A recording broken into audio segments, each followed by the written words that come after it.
The final word. The final word. The final word. Hey, what we talking about today? Man, I was getting scared, man, listening to y'all behind the scenes. My God. That's y'all. The future is here. It's already here. We here. Like I said, get out while you can. Let them wait. It's over with, bro. These boys talking about AI. It's a wrap, B. Yeah, it's over. People be getting shot every day, B. So said, wipe yourself. You're bleeding. Yep. The final word. Well, The final word. it is that.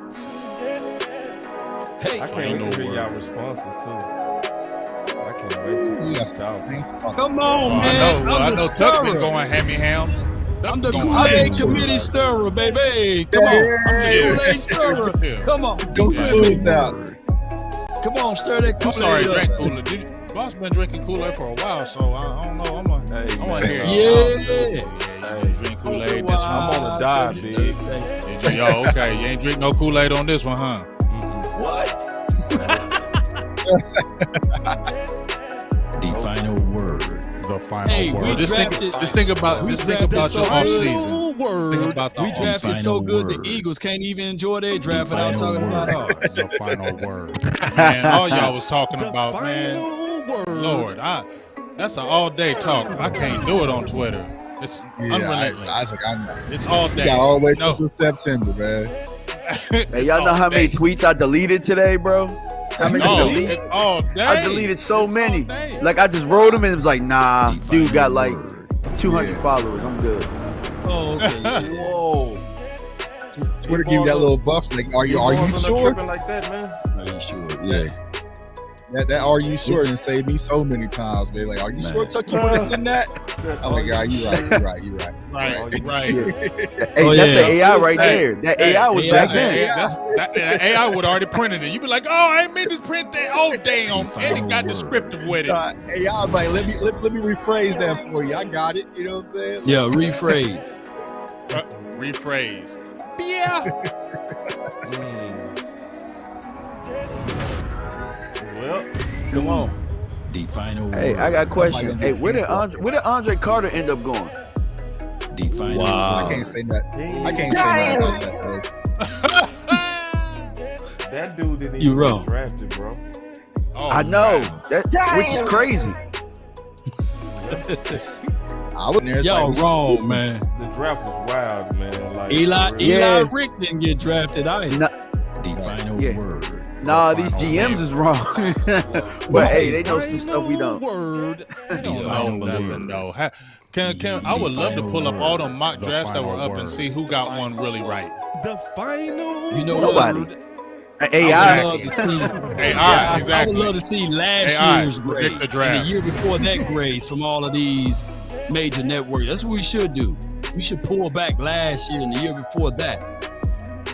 Yeah. See where they grades at. The final word. Yeah, grades be crazy every year, man, and it was some crazy stuff. It was crazy. People, running backs running 4.2s going in the 5th round. I'm like, what is going on? Yeah, facts. Lions set that mug on fire though, bro. When the Lions went crazy, the whole draft went crazy. I mean, Gibbs at they 12. went Wow. Yeah, it was just I like thought it went crazy when Witherspoon went. yeah, too. Seattle, yeah.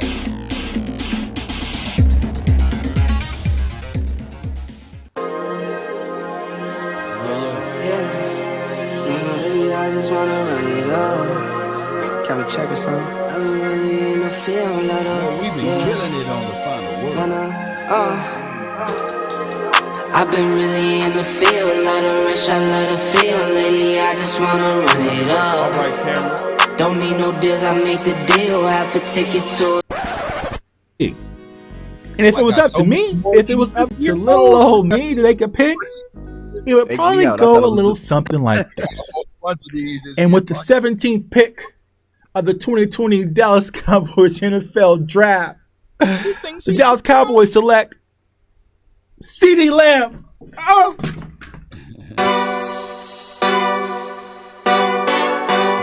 Wrap it up today. Boom, maker, baby.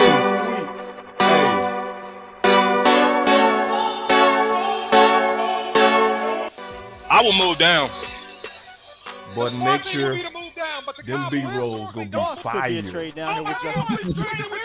know what I'm saying? We got to trade. Them B-rolls gonna be fire. From all that traveling y'all boys did. We were just sitting here talking. All that good footage. We was literally talking about Mozzie right 10 minutes before the draft kicked off, bro. Yeah, the B-roll is gonna be sick. Ooh, it's gonna be sick. Man, this year alone was just crazy. It's just too many receipts. When the circle turn to my home, can't get me out of my zone. Go hard, go hard, or go home, go hard, go. I love Parsons as a rush defensive end, right? If you draft him and you put him on the end, turn him into another DeMarcus Ware. Let him rush the quarterback, get upfield, and create damage to the other opposing offense. We got the pick. Man, here it is. We got the pick. Yeah, this gotta be Parsons. Like, Parsons the best player available. Go home. Yeah, these championship rings on my hands now. In my head, I'm top 10, yeah, that's hands down. You a squad, know you're looking man down. Funny how foes turn to friends now. So the Cowboys just selected Jake Ferguson with pick 129. Hey, I'm good. I love Jake Ferguson this year. I know that a lot of people will say that this is probably a reach. This is about where I had Jake Ferguson. Really solid player from Wisconsin. He can do all of it. He can block. He can run routes. He can actually make people miss in the open field. Of a race car like a target, I'm called filling up. I need product again. Treat the business like a playground, might slide on you. Don't even might slide on you. Do a backflip, cause I'm mad rich. I'm the definition of what that is. Go hard, go home. Go hard, go hard, go home. Go hard, go hard, go home. Go hard, go hard, go home. Touchdown like the end zone. When the circle turn to my home, can't get me out of my zone. Go hard, go hard, go home. Go hard, go home. I'm gonna switch it up. Let's do this. Let's switch it up. We gonna switch it up, man. We gonna do that old cornball. All right, we gonna do a little bit different today, man. We gonna switch it up, man. All right, we got the final word so big. The first word. What's your overall impression of the draft? We got the defensive ends surrounding you. Why'd you put that one, dog? Why'd you put that on Big Gang? Hey, you know I'm gonna start it off with Big Bro. You shouldn't have put Carter by me. Yeah, put him by OC. Don't put that by OC. Oh, him by OC. See the OC. Who is where that you guy? at, bro? You gotta come defend yourself, OC. I can't get your back today. But if you want my, y'all went hard on the weekend, so shout out to all you guys. Shout out to Tuck. Shout out to DMV. They was out there popping, doing their damn thing. Shout out to the great interviews Tuck had. Really good stuff out there. Shout out to you, DMV, as well. Good coverage and your big board. Shout outs to you on that. And shout out to Law and Boss and OC, how y'all went hard on the weekend. You know what I'm saying? Great job. So appreciate it, big dog. We missed you, though, bro. Hey, you know how family goes. I do. My initial thoughts of it, if you want me to give a quick grade, I gave it a C. Mm-hmm. And the only reason why I gave it a grade, I wasn't like mad at the draft. I wasn't like frustrated, but I just feel like when I look at the draft right now as it stands, when I look at all the picks, I just really see two guys that are really going to see the field significantly, and that's Mozzie Smith and Luke Schoonmaker. I don't know if Overshown gets in there because unless it's an injury, because as long as Curse and Wilson in there and also Malik Hooker, I don't see where he gets any time. And you're talking about a linebacker, LVE is going to be there. You still got Cox. You've seen Damone Clark and what he did, and he has that size and ability, and he's a tackling machine. I don't see where he gets in there. And plus, he missed a lot of tackles at Texas, a lot of tackles. And Fehoko, edge, but he's not really an athletic guy. He's a really try hard, go motor guy. But where does he even smell the field on that defensive line? Richards, to me, it's a death pick because he went in the 5th, and you look at all the other guys they already had, and they keep talking about the Waleskos and the Fairnooks. And the Josh Balls. They're talking about them, and then even the guy they got over. So I feel like he's a depth guy. Eric Scott Jr., he's going to be fighting in the cornerback room. It's kind of already set. Maybe you got to see what Kelvin Joseph and those guys are doing. Jalen Brooks, I don't even know, because you got those guys wet in front of him. I think Deuce Vaughn makes some noise on the team just because of what he can add with that speed and that quickness element, that Darren Sproles element. You can really freak him in the game. So I can definitely see him getting some snaps. But other than that, that's why I gave it a C, because I only feel like two guys are really going to really play. Because if you look at the draft last year, there wasn't a lot of players besides like the Tyler Smiths that really got big significant snaps except Deron Bland, but that was due to injury. And even Damone Clark, we had injuries, and that projected them to play. If those injuries weren't there, I don't know if they got those snaps. And before you start giving those grades, big dog, I want to break it down, okay? Because I'm seeing how sometimes people can have different grades, right? So we go break it down how we've always broken down over here, okay? We go give 2 grades or 3, all right? First grade is going to be, was it a draft for the future? Because that's a totally different grade, right? You can actually agree with some picks if you know it's for the future. You can give it a high grade if you know if it's for the future, you know? So I think we should split it up, because I think this is what's going on in a lot of fans' heads. You feel me, Law? Where some people giving this draft like a D, some people giving it an A. But what's really going on, in my opinion, is you seeing some people saying, I trust Will. He go get it right. These guys go work out. That's a different thinking than people that's saying, did we do picks that was for this contention? You know what I mean? So I think if we kind of go and just walk down the line and give 2 grades, I think people go understand both perspectives. So we'll start with you, Law, and then we'll Man, I pretty much love that perspective, because I said it before the draft kicked off, man. If we pull up the depth chart for this team before the draft, a lot of you guys were saying, hey, man, that's a 12-win team. That's a 13-win team. Facts. And now the draft is here. People got, wee-woo moments. They got different thoughts with it, because now they're in the middle. But I said this before. If you pick up Deron Bland last year and drafted him in the 2nd, right? Would you be mad about the pick now that you know that he had 5 INTs? No.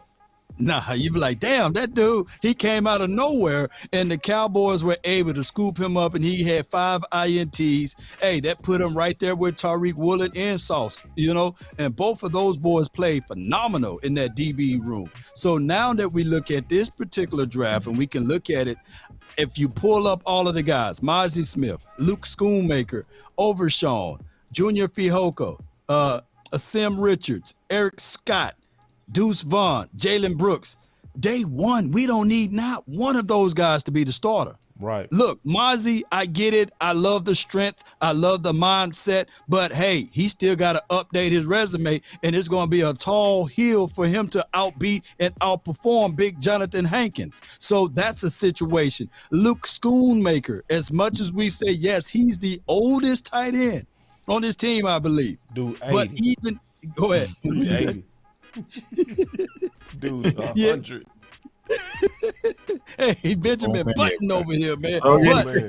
Yeah. But he's coming in expecting to be tight end 1 or 2, give or take. So we will look at this battle, and we will see what type of dog mentality Jake Ferguson got and Peyton Hendershot. And then we look at Overshawn. I need to find out now what Jabril Cox is made of, right? So now what this do with this particular situation, because you and I talk, boss, we talk to him, we know where his heart at. So now it's time for them to put it out there. So I would give those guys grades as it relates to effort, and pretty much for the future, you got to give them a B+. Overall grade, B. Now, before we go to the next person, because I feel like I'm hogging, but before we go to the next person, Fehoko, Junior Fihoko. You know, the Cowboys got this situation whereas we love to draft someone not in their natural position, right? We love to draft a tackle and put them at guard. We love to draft a safety and put them at DB or cornerback. We love to draft a cornerback and put them at safety. Now we are drafting an edge guy saying that, hey, we're going to feed him a little bit and put him down inside. Are we explaining who Tyrone Crawford was, right? A twinner guy who played on the outside plus can kick inside. So we will find out, but I think Fihoko can take my guy Navel Gallimore's spot and give him a run for his money, but it's going to be hard for this man to switch from the outside down and inside. I don't care what the level of potentials will say because you still got to go through growing pains. I'm going to stop right here, let someone else go.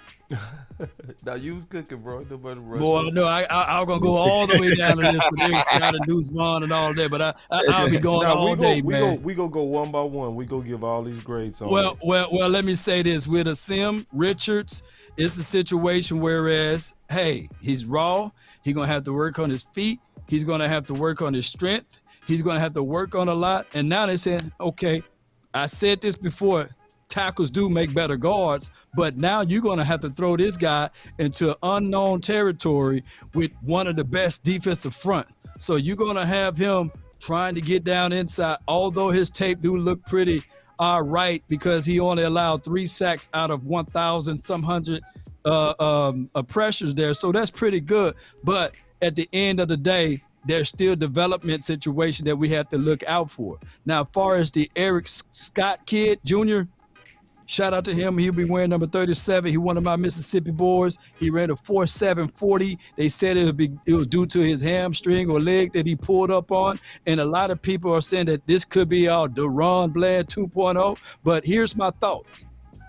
We traded up to get him. I don't think that there was a soul out there that had Eric Scott on their mind, So we did give up some assets to go get him. So we will see how that pressure builds and make him. And trust and believe, he's going to have a lot of competition to go up against. Now, Deuce Vaughn, he is one of my favorites out of this draft. Y'all know I love the underdog. Yes, he's 5'5", 175 pounds. But one sneaky thing that I've seen out of him, he's built right, pause, but he's built right for the moment because he did bench press 225 17 times. That's more than Andre Carter, right? Is that more than Carter?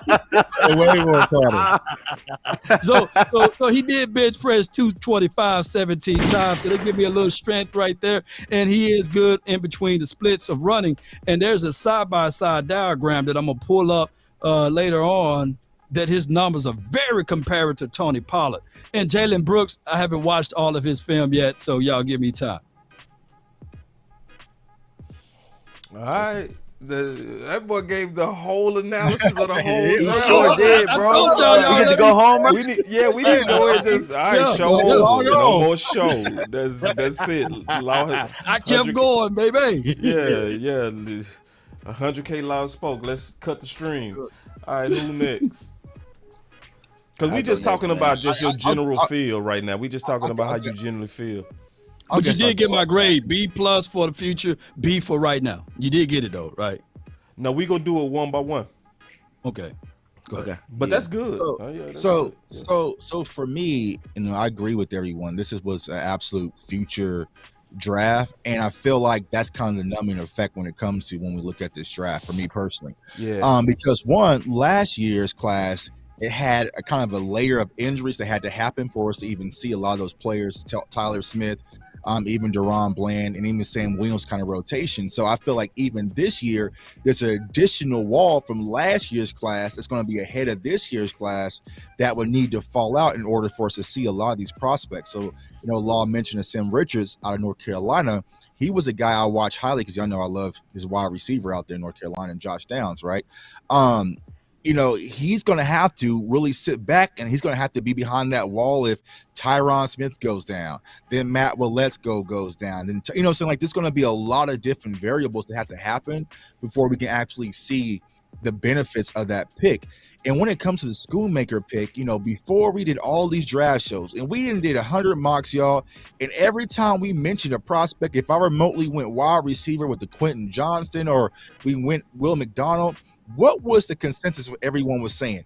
Now we got to go offensive line. We got to go offensive line, right? Yep. And then we see the footage yesterday. Will McClay and Mike McCarthy kind of going back and forth talking about Mozzie versus what was Matt Barajan addressing the offensive line versus the defensive line. Okay, Hold on cool. real quick, Tuck. Hold on. Okay. Here we go. I'm just getting warmed up. Will, who would you take? Personally, I would go with Mozzie because I know that he helps us now with the guard. I love the guard too. My question is, you're adding something to it where we have depth. I think the defensive lineman gives you an immediate starter and something for the future. Here I am cutthroat if we missed one of those two guys after having them both here in our hands. Yeah, we're better on the line of scrimmage with either one of these guys. We've had offensive linemen there. We've had the opportunity to pick them. We've not had a defensive lineman, interior defensive lineman that high in quite some time. We're good. Let's keep on the phone. Cool story, bro. But you know, real cool story. But here's the thing: when I first heard that, it was like, where's that offensive line depth at the guard position? I don't see it. I don't see it. So, you know, even though they went with Mozzie, and I love the Mozzie pick, I'm perfectly fine with that. For them to have this conversation on day one, but not to address the offensive line until day 3, that was the head-scratching moment of the draft. Now, Luke Schoonmaker, y'all know that I like the tight end position, but when you look at him, he's 25 years old. Like Boss been saying, he's old. He's coming off quad injuries, 2 shoulder injuries. You know, it's just that pick was pretty much the low blow of the draft. Where I really couldn't appreciate a lot of everything else that really happened because it was just like it didn't make sense to me. Now they came out and said, Chuck, let me ask you a question though. All that. Yeah. So, if Dalton Kincaid was in that mix when they was going over that, because everybody clearly had Dalton Kincaid higher than Matt Bergeron, right? Well, that's what I want to know. When was that clip recorded? Was it after the Bills jumped him, or was that prior? And I believe it was after the Bills jumped him, to be honest with you. I think so too. I think so too. That explains that the Cowboys were not really smoke screening us on the tight end room, because the very thing that they did in the 58 pick is say, oh damn, we got to get that tight end we've been wanting for this team.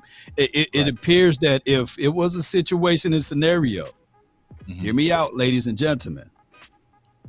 If Dalton Kincaid was still available, Mozzie and Bergeron, I'm quite sure they would have went with Dalton Kincaid, based off the fact that they drafted Schoonmaker in the 58 pick. Yeah, and that's what I said in my video during the Schoonmaker draft. I said, yo, I apologize. That tight end thing was real. I thought it was a smokescreen. That was real as hell. And Mike McCarthy even spoke about, like, he just doesn't sound confident in Ferguson and Hendershot. So he wants competition at that position. But here's my question, my concern with that, right? How do you go from Dalton Kincaid to Luke Schoonmaker? Those are completely 2 separate tight ends, right? So it's like, for me, I just don't understand that pick, right? And like, here it is, but we already got him. So, you know, he is a talented. He's going to help in the run game. He's a willing blocker. But I just feel like it's not that clear separation, because I just don't think Ferguson is going out like that, where we're going to be looking up and feel like Luke is number 1, tight end 1, and Ferguson is tight end 2. So I'll ask y'all, if we're looking up and we're starting the game and starting the season, and Ferguson is tight end 1, but Luke is tight end 2, do you still find that pick valuable that we went 2nd round for a backup tight end? And that goes into our grades. You know what I'm saying? Right. So you got to look at. I didn't mean to cut you off, boss. My bad. Just real quick. So that goes into the draft for the future, right? Because that's where you might like it. You know what I mean? Right. But for the contention, I get at an F. Right. Oh, I see how you grading now. I see. Yeah. Okay. Yeah. For My bad, bro. I contention, didn't even get that. Yeah, go ahead. Yeah, for that pick. You know what I mean? Right. So Right. let's go ahead and get you on record then, right? So let's talk about it, because I want people to really understand all of us in context. Do you see? Let's do that all in order.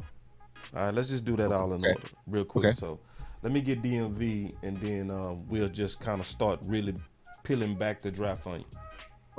Okay.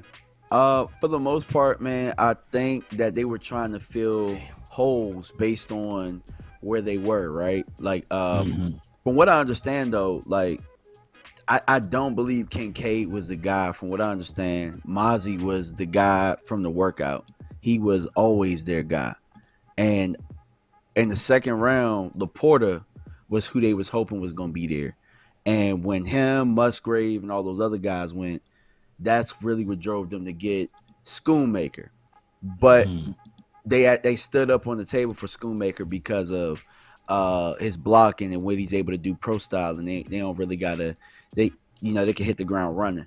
I think ultimately when you look at it for what they did, it wasn't a bad draft. Like, is it an impact draft? That's what I was trying to tell people. We gonna give right? it 2 grades though, big dog. Yeah, so yeah. You grade it overall, just right now. To be honest, before we started the show, man, I had 3 grades for each. I had value, need, and fit. And I think that all of these guys fit for what we do. You know what I'm saying? Like, those grades were good. And also for need, but the value of them, that's where I had really, really low grades because, you know what I'm saying? Like, like we was low on value. Schoonmaker was like a 4th round grade to me. 166. Fajoko was like 6, you know what I'm saying? Mozzie was a 2. So, you know what I'm saying? Like, it might have been high on their board, or maybe they felt like they wouldn't get to the next pick, and, you know, they went and got those guys. Not bad players, not bad fits, but the value is where I'm like, meh, you know what I'm saying? So, but overall, I mean, we're going to go into these grades. So, you know, I'll save it for that. And the one thing I would toss in for that is, like, my frustration, you would move up and be aggressive to go get Eric Scott Jr., but not move up in the 2nd or 3rd round and go get a guy. So it's just like, I just can't get with the philosophy. And like I said, me and Boss talked about this yesterday on the show. It's like, sometimes when you know too much, it kind of impacts things, you know, and I feel like we did so much. Yeah. Where it's just like, nah, bro, like, you can sell that to the average fan and be like, oh, well, Luke was the highest rated player on our board at the time. Nah, because like if Luke Schoonmaker was your highest rated player at 58, then I need to take that in Will McClay badge back, and, you know what I'm saying, that Will McClay I trust badge back, because there's no way you can convince me over Trenton Simpson or Cyrus Torrance or Drew Sanders that you had Luke Schoonmaker at a higher graded value. Like, no. They was budgeting. Was it value or was it need though? Because I thought it was high value need. It doesn't meet any of the standards to me. Like, it doesn't feel like a need or the value. So that's why it's hard to really digest the pick. Because can I get a little nasty with it from an analogy here? Go ahead. The team is so doggone good right now that it's gonna mask all of that. It's like the spray, like the spray that you go get. And you spray it in the water. It's called poop spray. You can spray it in the water, right, before you go. It says literally spray before you go, and then you can use the restroom, right, and get up out of there. You know, don't play that drop. Come on, please don't play that drop. You did it. I did it to myself. But you can spray it, and then you can leave up out of there, and it just smells like potpourri. So regardless of who we were, I ran into this for myself. Because it goes back to what I said, man. Before we even drafted, we could have won 12 to 13 games. But I listened to Boss Cowboy show the other day, man. It had me crying laughing when he broke down the 3 layers of fans. There's going to be a negative fan, right? Well, come on, break it down one more time for your boy. Break it down one more time, because they ain't liking what I'm saying right now. So you saying that Law is saying that this draft was shitty, but no, what I'm saying is no. We got the poop spray. You spray it in the water, and we can pretty much draft whoever we want because nobody can smell the. Man, listen, guys, I'm sorry. I apologize. Don't do it, man. They're gonna hate you, man. I'm sorry, man. Listen, I'm gonna say something here. All five of y'all right now, and I'm sorry to say this. I'm sorry to get on here and have to say what I'm about to say right now. Okay, all five of y'all are soft. Y'all soft as Charmin. Y'all soft as wet toilet tissue. Because ain't none of y'all telling the real truth about this situation. This is a draft of backups. You drafted backups. We don't have one sure thing in this draft. We got Mozzie that has good potential, right? He was the second best, probably defensive interior lineman in here besides Jalen Carter. So you drafted him. Overshot was an overdraft. It's no way he should have got drafted OC. with that second pick. Yes. No, I was with you. I said only two people was gonna play.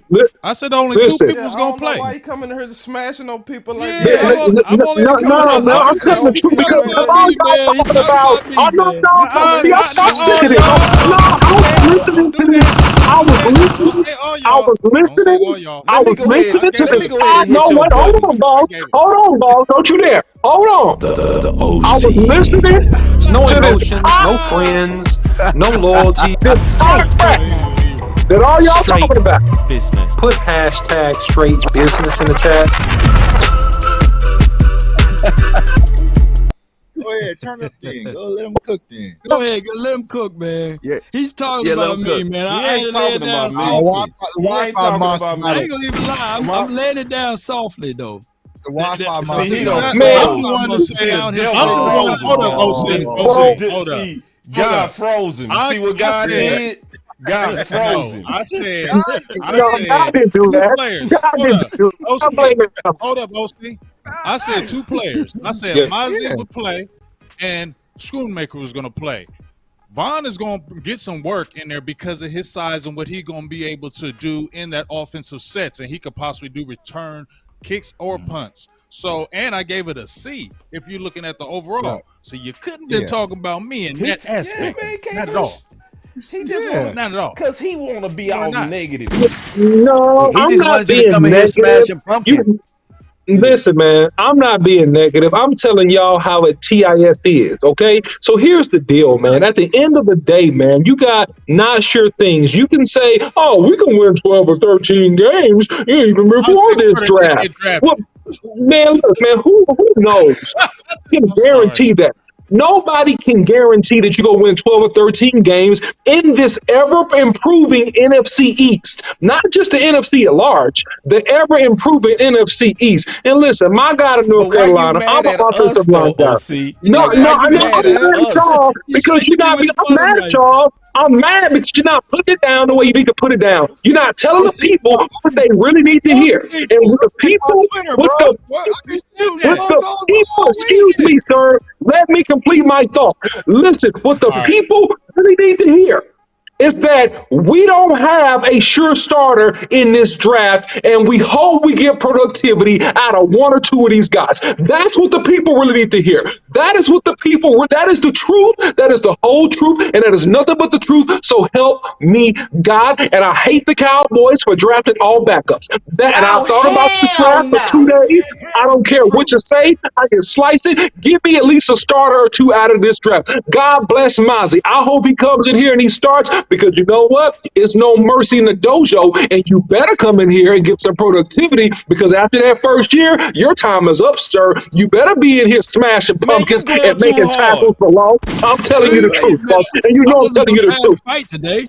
Alright, alright, That alright. Kool-Aid cup, man. He need a It's Kool-Aid on me cup, now. man. Everybody that win, everybody that gave they 2 cents. I'm gonna go. I'm gonna be quick too. Everybody preached a whole long sermon. Y'all so used to having y'all independent shows, y'all forgot how to share. Hell wrong with everybody here, man. Everybody so used to preaching for an hour by themselves, they don't forgot how to share, man. Jesus, what Gotta was get that going 8 on? minutes in, dog. I see, man, because everybody, man, I It's was, the Easter sermon. boy, I sermon, swear, man. all these preachers out here with a hot mic, this didn't work good. But let me say this. I'm feeling a little bit better about the draft. And I'm not a Kool-Aid drinker. Because I am looking at it in 2 ways. You know what I mean? And I can be honest on both ways, right? Where I know from a contention standpoint, they was not aggressive. They was not aggressive. And going into this draft, I've been big. What didn't I say? I've been thinking about you, bro. I've been saying that for 2 weeks. I've been saying big, been saying for the longest that we not aggressive. And it was staying with me, bro. It was staying with me. And I was like, I think we finna go budget. And we did. But this is the good news. Because it's bad news, then it's good news. First of all, the good news is that we really only needed one position mainly, or two, running back and left guard, right? So with those two positions, everything else is quality, in my opinion, you know? So I think the Dallas Cowboys had the luxury, just keeping it real, to draft for budgets into the future. On some of it, I wish they would have been aggressive. Like round 2, that would have been a place to be aggressive for me. Like what Tuck said. Why didn't you go up and get Bergeron? Now, we've been saying on this show, we said you're going to have to go up either round 1 or you have to go up round 2. There's no way Matthew Bergeron, after them first wave of tackles, get wiped out. We all knew there's no way he was going to make it to us.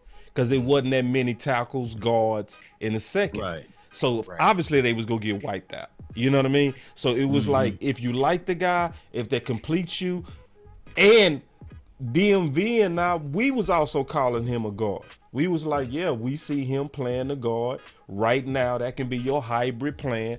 And it's amazing that on a lot of things, we was saying everything the Joneses and Will was saying in terms of draft for the future and contention window. That's why Will McClay said he helps us now and to the future. That's exactly what we've been saying on this show. So let's just go just real quick. So in a nutshell, I'll say this. They failed in terms of being aggressive. They passed on doing things the way that they normally do it, where they draft these guys to replace guys into the future. So let's go around real quick. Well, before you go there, I just want to ask the OC if you can blow that up one more time. Gotcha. That list right here, this is old list. We can't win 12 games with these guys right here. You can win 12 games if all of those guys stay healthy and they play well. You absolutely can win 12. But the issue with football is that you cannot always accurately predict the future because you don't understand about play and you don't understand about health, which is why you always get better in any position you can get better at when you have the opportunity to draft. So you always try to get better. In this draft, who we would have drafted to replace any of these guys right now? So what you're looking at here, you can scratch Tyron Smith because he's not going to play the whole year. All right. And then also you can put a question mark about Terrence Steele because he's not going to be ready week 1. Yep. Right. So this is perfect case scenario. I'm sorry. I'm giving you kudos in 2 areas, and that's offensive line. Yeah. So because of that, you should have definitely picked a guard with your first 2 picks. Yep. All right. No. All right. So number 2. All right. Look at the RB position. We don't know if Tony. Put it back up there, boss. We don't know if Tony Pollard his status. We don't know if he is going to be 100% and if he's going to remain healthy. You got to get another back, and you had a bunch of quality backs in this draft that you could have picked to shore up that running back position besides a journeyman running back that we signed from Tampa Bay. No offense to him. I hope he's good, but we don't know yet. We don't know where he is in his career. All right, number 3. You got a defensive tackle. You tried to address that. You got Jonathan Hankins, who's going to play 25 to 20 snaps. So you tried to get a guy that could plug up in 2 gap in Mozzie Smith. Okay, fine. I'm okay with that. All right. That's why I said potentially, hopefully he does some stuff here. All right. But then furthermore, on the tight end position, why do you get, I don't understand the methodology on why do you go second round with the tight end versus one of those other areas that I just mentioned. That is what's baffled me for days, and I cannot get it. And I only can come to one conclusion. Yes, this is a budget draft, and you had too much confidence in your particular roster. And when you have overconfidence in your roster lets you down because something happens that you don't expect, and then you wish you would have done something that you did not do. And that is my contention with this draft. It's the same situation we went through last year, right? Because we all set back pre-draft wide receiver, right? Wide receiver was clear as day, and they didn't address it. And look how many resources they had to put in to address the wide receiver position. So we're right in the same situation. I'm not saying that you go Matt Bergeron in the first round. Mozzie Smith is perfectly fine, but like I still don't understand. Like OC was saying, you having Round a conversation of back and forth, and you don't even address it till day 3. Like there's no way you can. So you mean to tell me that it was Matt Bergeron who was a day 1 prospect, right, that you had a grade on, and no other offensive lineman was even considered in the conversation since then? That just doesn't make sense to me. So, but here we are. It's going to be a rotation. But like OC was saying, as soon as that first pillar falls, when Tyron goes down, it's going to be musical chairs. And we've got to hope that the Matt Willets goes and, anyone else, Josh Ball, and, whatever steps up. But, it felt like I sent my wife to the grocery store to get chicken breast and broccoli. Right. She came back with 8 bags, and there's no chicken breast and broccoli in the bag. You know what I'm saying? Unless they drafted in mindset of bringing 2-1 back.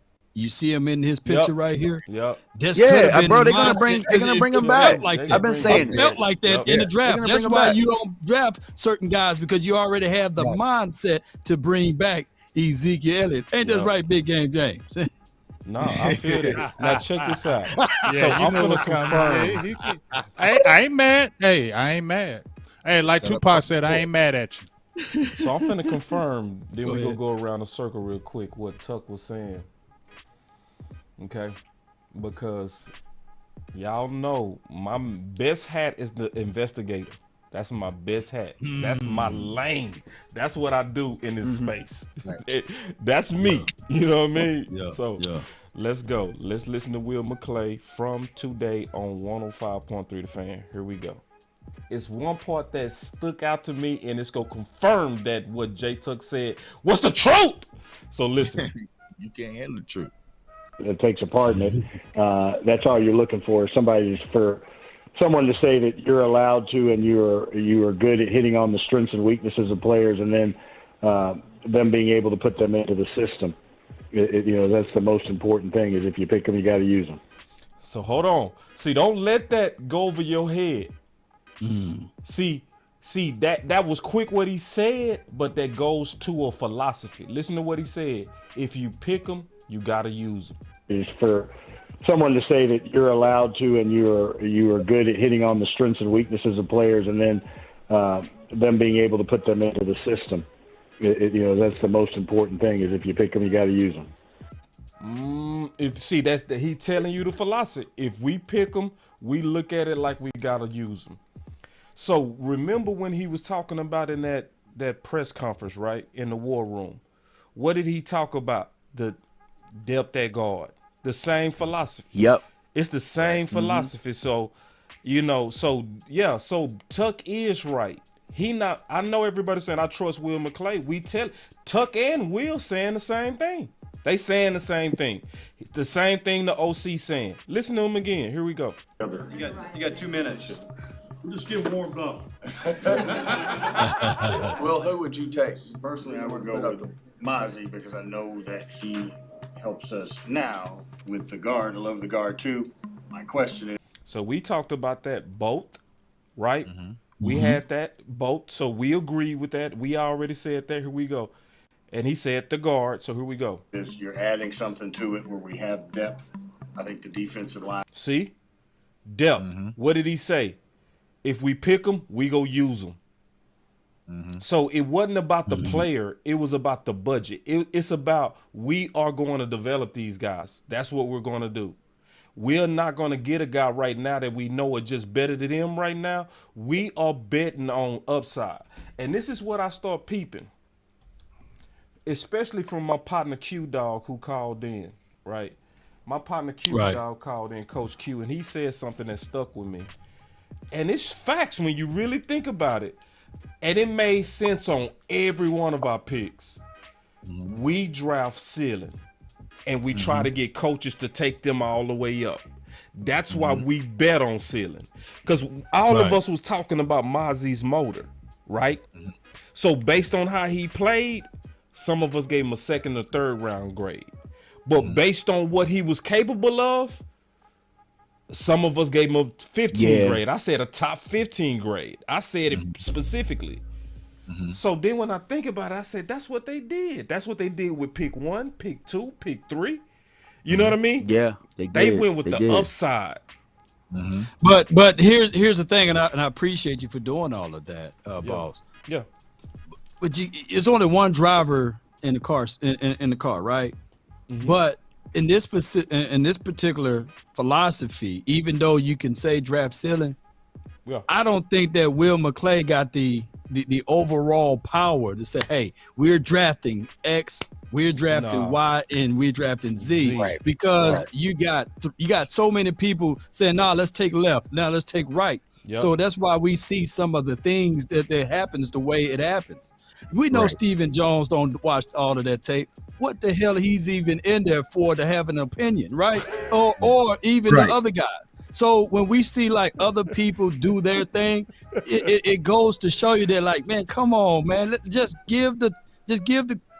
Will McClay drive. But this is how we do these type of philosophies, and it may work for us on certain things, and it may hurt us on other things. But I truly believe when the front office have no input on in it, you see the work that Will McClay does, and that is when the latter parts of the rounds and the undrafted rookie free agent class go. I believe that's when you see most of Will McClay power is on the back end of the draft, not necessarily on the front end, because they got their hands too much in it. I agree. And I'm with you, Law. I have a hard time seeing that second round pick was a Will McClay pick. I feel like that was a Mike McCarthy compromise. That, hey, I didn't get my first round, but I need to get my guy in this next round. So whoever is there, I need to go get one of these because this is what I'm needing. So I feel like that was a compromise pick. And, but we'll see. Like I said, at the end of the day, what's done is done. It's just like it was just a lot of head scratching moments. And I feel like that's why you can't be too high about the draft and you can't be too low. And that's why, Cowboys fans right now is like, draft grades don't matter. Well, yeah, everybody don't care about the grades when you got an F. You know what I'm saying? Like when you do bad on, I used to do bad on the midterm. That's just the midterm. I don't give a damn about no midterms, but let me get an A on that midterm. You know what I'm saying? I'm feeling good about myself. You know what I'm saying? So, it is. But like I say, I think that's a good idea that they are drafting on philosophy and this upside, potential versus, but we'll see. Yeah, I think that the Cowboys are going to truly have to mash the gas with a few of these draft picks and get them up to speed to prove themselves right. That's what they're going to have to do between now and the start of the regular season. So every rep, every practice, every OTA is going to be super critical, especially for the guys that you picked with the first 3 picks of this draft, in order to prove yourself right that they're going to be contributors. So, worst case scenario is that these guys get beat out by other people that are already on the roster. And then we're sitting here talking about this in October looking like, hey, man, well, shoot, has he even touched the field yet? And here's the thing. Here's my deal. I think that's a high probability with some of these guys because you got Jonathan Hankins, which your first round draft pick, right? You also have Quentin Bohannon coming back that is going to be stronger and should be much better in his 3rd year. So I don't think it's a foregone conclusion that you go dominate reps. You got to actually beat somebody out. Now, if we're not going on meritocracy and we're going on, I picked you and we're going to force feed you on this field, then we'll see how that goes. Hey, but there's one thing that y'all are that y'all aren't really talking about as far as if you pick them, you got to use them. We still got guys from last year that we didn't even use that fit with that philosophy. We got Sam, you know what I'm saying? They got to, like OC said, you got to push the pedal. You got to push the pedal on him. You got to push the pedal on Jalen Tolbert. You got to push the pedal on Willetsko if the injury does happen. you got to push the pedal on Ferguson to see if he can start. I think that's how they set this draft up with, this year. And if those guys don't do what they're supposed to, then you got these guys. But I don't necessarily agree with the philosophy. I'm with you guys. I would have liked to have been a little bit more aggressive. But I think that what Will McClay is talking about, he's talking about those dudes too. Yeah, and see, I got something else I'm finna play, and then I'm gonna go back to my boy Big Game James. It's been a minute since we heard from the big homie. I want to make sure we give him a good pass to dunk it, because I think he go dunk this part. See, what I want to do first is I want to get through some of what Will McClay said today, because I think it ties it together. It's gonna allow us to talk about it fresh on the final word, and then we go do a quick draft grade. I saw somebody say draft grades after the draft is stupid. No, it's not. Right. See, because this is why you can draft and should have grades after the draft, because sometimes you got players that's going into good environments, so you can actually increase their grades. Right. And it's like, for instance, and to be fair, go ahead. Any tight end coming into our tight end room is gonna get a boost. Period. Right. Just because of the history of that room. You know what I mean? So yeah, I can be optimistic or pessimistic based on where you're going. But let me play the. You was gonna say something? Yeah, I was gonna say to that point, guys. This is what we do. That's almost 90% of our content is to give you guys the play-by-play and give you guys the real analysis as it go by. Nobody sit back and watch the game in silent and then turn on the post game and say, okay, now let's listen to what people got to say about it. No, we may be wrong about a situation, but that's why y'all here. Let's not forget that this is an entertainment too. You know what I'm saying? They look, they when they throw up the touchdown dances and all of that, this is for entertaining. So that's why we put our, I ain't gonna say that word, but we put our thoughts out there on the line so that you guys can go back and forth. If not, we can all just sit and wait until what? Super Bowl, and then give our thoughts. Week 5. Yeah. Give us time. We'll just not drop no videos until the bye week. Let's drop. Go ahead, boss. Here we go. Tackles inside, so you stay. Hold on, I gotta play this part. This gonna make all y'all eyebrows and our antennas go up. It's like gonna hurt even worse. I think it is, Tuck. I ain't gonna even lie to you. You want me to lie to you? Be honest with you. Tell me now. What you lie to me. Lie to you. You're the Kool-Aid, I'm lie to you, bro. Tell me beautiful lies. I got you, dog. I know people have talked about him being like potentially guard. I might leave this kid at tackle and let him go. I mean, I can tell you those. So he talking about. So FYI, so you know who he's talking about. He's talking about the tackle. A sim. Is it a sim? I just want to make sure. Richards. A sim. Okay, yeah. So he talking. So I just wanted to make sure y'all know who he was talking about when he said, I would leave him at tackle. Here we go. Any of those games where the Clemsons and others in that ACC, this kid looks like a tremendous athlete for you. Yeah, he's an incredible athlete. He's got length. He's got bend. We need to continue to get him stronger, but his ability to pass protect is something that's appealing as a tackle. But one of the things that I know Mike talks about, a lot is wanting to move the tackles inside. So you wait, whoa, wait, whoa. Wait, hold on. See, because some of that stuff, I'll be like, wait, now he don't talk about that a lot. Now, do y'all hear him talking about that a lot? I don't. Big, you up next, bro, because I got to hear from you on this. Dog, he don't know he slipped on that. That was a slip. You basically told what y'all thinking is. Y'all are looking at tackles playing guards. Here we go.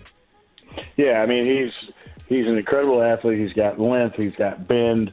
We need to continue to get him stronger, but his ability to pass protect is something that's appealing as a tackle. But one of the things that I know Mike talks about a lot is wanting to move the tackles inside so you stay athletic, you stay long, you stay big in there.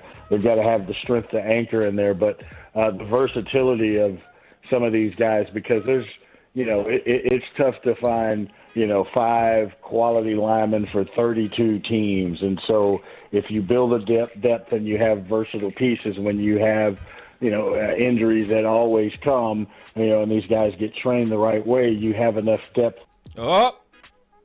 Train the Cross right training. way. Here we are again. Cross training. Yes, indeed. I'm seeing. I'm seeing. Tackles make better guards. This ain't no I'm surprise. hearing it. Ask OC Ain't no about that. surprise, though. This is not. What are we surprised about? No, this is a surprise to us, in my opinion, because it's been an overwhelming philosophy, especially with Cowboys Nation, that you never do musical chairs. You know what I mean? But he been doing that since McCarthy was doing that in Green Bay. He been doing it. But I'm saying he y'all been doing know it in that. Dallas since 2020. Y'all know that, but a lot of our fans don't know that. You know what I mean? That's why a lot of people. I don't know how they wouldn't, because they was trying to play that role when they was doing all the flip flops in 2020, 2021. I mean, we weren't listening to it no more because you were doing it. You would say we don't want to flip, and then the next week you change a guy. So I'm not listening to that anymore. What you say when you're flipping them that quickly. So I don't know. This right here, you're moving Josh Ball, and you're talking about you keeping Will Lesko out there and possibly Tyler Smith going back on the inside. But my thing is, you kind of already knew they were going to do this because they are going to play them guys like DMV said. Well, let's go. Josh Ball and them have not got on the field instantly. They want them dudes to play because they do not want to be wrong on those picks. Josh Ball was picked in the 4th round. Okay. They want them to play. Let's go is like their golden child. They want him on the field. So that's why they didn't go hard in the draft, in my opinion. Forniak and even the center from Boston College. That's 4 guys that they picked up last year that they all want to see this year. So that's why, in my opinion, when you heard Will McClay go, well, we already got I was saying OC. Nah, I'm not hating OC.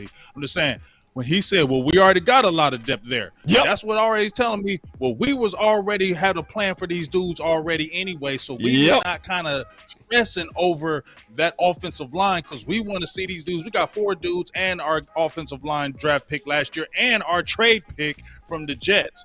That's 6 guys in their opinion. So I don't feel like they was going to jump hard at that, especially when he said the first thing came out of his mouth, we got depth, but we ain't got no stuffer though. That's what we keep getting gashed in that run game. We need to get that stuffer. I mean, we all can agree with that because that run game has not been great.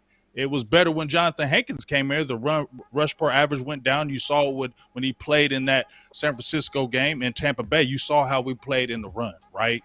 So I feel like that was going to be more addressed than anything else. But like you said, Tuck, McCarthy was like, well, okay, we get the big man, but I want my dude next. Right. I'm next. Hold on, before y'all go, let me keep going because it gets better, worse. I don't know how you go take it. Here we go. To go out there and continue to play your style of football. So versatile players like Sam is it's big in what we're trying to build. Cowboys VP of Player Personnel, Will McClay, with us here in the GBag Nation. Now, I did want to ask you about Deuce Vaughn, right? I mean, first off, Deuce is No, we ain't finna talk about Deuce Vaughn. No. I was about to say, we talking about Deuce Vaughn? No, we ain't doing Why? that. No, I'm not doing that. Give me Vaughn. Hold on. I'm gonna go. Deuce. I'm gonna go to the real deal. Here it is. Then it's on the OC. Then we gonna go around the circle. Here we go. We do this thing called across the hall, and it's when the coaches and the scouts get together. The scouts tell the coaches about how they do their job. The coaches tell the scouts what they're looking for. When that whole thing in my mind, I'm going, okay, there's this guy, and he just kept coming up. So when I was asked that question, I got to talk about a player that I believed in for us within that situation as we were talking about it. Do you see Tyler Smith playing tackle? And if so, what's your vision for left guard? Don't we want to know that? That is what we want. Ain't that what we want to know? That's what we want to know. The answer, I can't wait to go around the circle. Here we go. I mean, that's a puzzle that will be continued to be figured out because what? We have talented people there. And what we want to try and do is get our best 5, and that's what training camp is for. That's what OTAs are for and all those things. It's easy to say it should be this, but you want to go through it. We have a new offensive line coach. We're doing things new offensively, so it's an opportunity to start fresh and put the best 5 on the field. One thing I will know that Tyler should and will be in that best 5. Best 5. We're going back to guard. If that ain't a bunch of bullshit, he's going right back to guard. Yep, I already got my lineup right here. I got my lineup too. Yeah, he's going. If that ain't a bunch of bullshit, I don't know what is. I'm gonna tell you. Listen. No, what he's talking about. This is why it's bullshit, right? And I'm taking Law's famous statement here when I say bullshit. All right. So listen. At the end of the day, man, this is code for we're gonna give Josh Ball and Matt Waletzko every opportunity to screw this up before we make any sudden hard changes. That's what they're saying here. And so my contention, my issue with this whole thing is how many times would you give Josh Ball to fail? He failed year 1. He was hurt, didn't do much for you. Year 2. Year 3, now he's not good at left guard, left tackle. He's not good at right tackle. Now you move him to guard. You're saying that I'm going to try to run Josh Ball out here at left guard and see what we get. That is code for what is going on here. And I'm going to run out Matt Waletzko on this field, who, by the way, a guy that we all respect, Duke Mayweather, did not speak highly of. We're going to run out Matt Waletzko, who didn't have the upper body and the lower body strength and the quickness and explosion and had a hurt shoulder for the most of the year. And we're going to wish for the best with a 4th-round draft pick that we could have got a 1st or a 2nd round dude to shore this whole thing up. And that is what he's saying. I'm going to play with this, and I'm going to give myself and us every opportunity to be right about this situation, and I don't like it because my prediction about Josh Ball is that you're going to be wrong. You're going to be wrong. You were wrong twice. You're going to be wrong again. And that's going to throw this whole thing off, especially if we have an injury. And we all know, we do not have Steele coming back, in my opinion, at least until almost halfway through the season, if not a little bit around that time. So what do? You playing games when you're going against strong fronts, and every team in the NFC East is coming to get you, and you playing around. Okay, let me go ahead, guys. Let me play the devil's. I'm gonna play what about the emo quick. Guy then? But we knew Chuma Edoga. So hold on real emo. quick. Yeah, I mean, this is the thing too, OC. We don't see everything that's going on in the building, right? Because just to go back and forth with you, right? No, help me, please. Help me out. Talk me off the ledge, please. If I'm wrong, I might be able to. Right, I might. So this the deal. So me and you did a side-by-side film on Josh Ball, right? And we compared them to Collins. What part of his game did you hate, and what part of his game did you like? Yeah, pass pro. He was a good solid run blocker, but pass pro was bad. Right. So we both, from the film, came away with that same conclusion. When we looked at all the preseason, it was me, you, Big Game James, and Law. We did it all together, right? So if he does go in to play left guard and he made the gains, because really last year was like a rookie year for him. You know what I mean? Okay. And your biggest gain is between year 1 and year 2. So there's a possibility, in my opinion, that could work. You know what I mean? And it goes into how they do things, which has also worked for us in a lot of players. Donovan Wilson didn't come out as fast, but now we love Donovan Wilson, right? Schultz didn't come out as fast, but then he ended up becoming a baller, right? This particular development plan is aggressive. It take nuts, but it also does have a pretty good track record. So what if Ball work at left guard, especially when you take him off the island and you put him in a phone booth? Well, here's my contention about a guy that had trouble his first year training and they didn't like his work ethic. So has he turned around his work ethic to be a workforce and a workout warrior like we knew Terrence Steele was from his first year to his second year? Okay, so great. So great. I want to see that. Furthermore, He's dealing with a much more powerful players playing on the inside than he is on the edge. It's just the nature of the beast. The difference when you go to tackle and guard, and that's why I said our third round draft pick, our draft pick out of North Carolina is going to have to develop strength. It's because when you hunker down inside, you're playing against some of the most powerful men on this planet. And it's a difference in power level when you playing those 330-pound, 300-pound stud defensive tackles. So can Josh Ball deal with that? Now, this remains to be seen. But here's the bigger question, Boss Cowboy. What do you do if Josh Ball fails? What do you do then? I got some options. That's why they traded. But here's the thing, though. Can I jump in right quick on this, boss? Give me just like a second. Of course. I feel like they trying to cover their tracks with it when they made that trade, or when they picked up your boy from the Jets, because he can play some guard as well, and he's played quite a few games in the NFL, and he played a lot of left guard. I mean, he played a lot of guard in the league. So I feel like what you're saying, OC, but that goes back to what I'm saying from last year. They drafted those guys. They want to see them play. They're not trying to throw them away after 1 year. Yep. And so, to your point, they're going to stress them on the field. And I kind of agree with Boss in the fact that, yes, Josh Ball was not good, but his whole rookie year was gone. Yep. He came in the next year, and he really didn't get – you saw him in preseason for real. You didn't really see him no other time. So, he really didn't get no work on the field. So, we really – saw just a tiny smidget, and then when one person, let's keep it real, when Nate Newton jumped out there, let's keep it all the way real. When Nate Newton jumped out there and said that about Josh Ball, everybody hated Josh Ball. Yep. Let's just totally keep it real.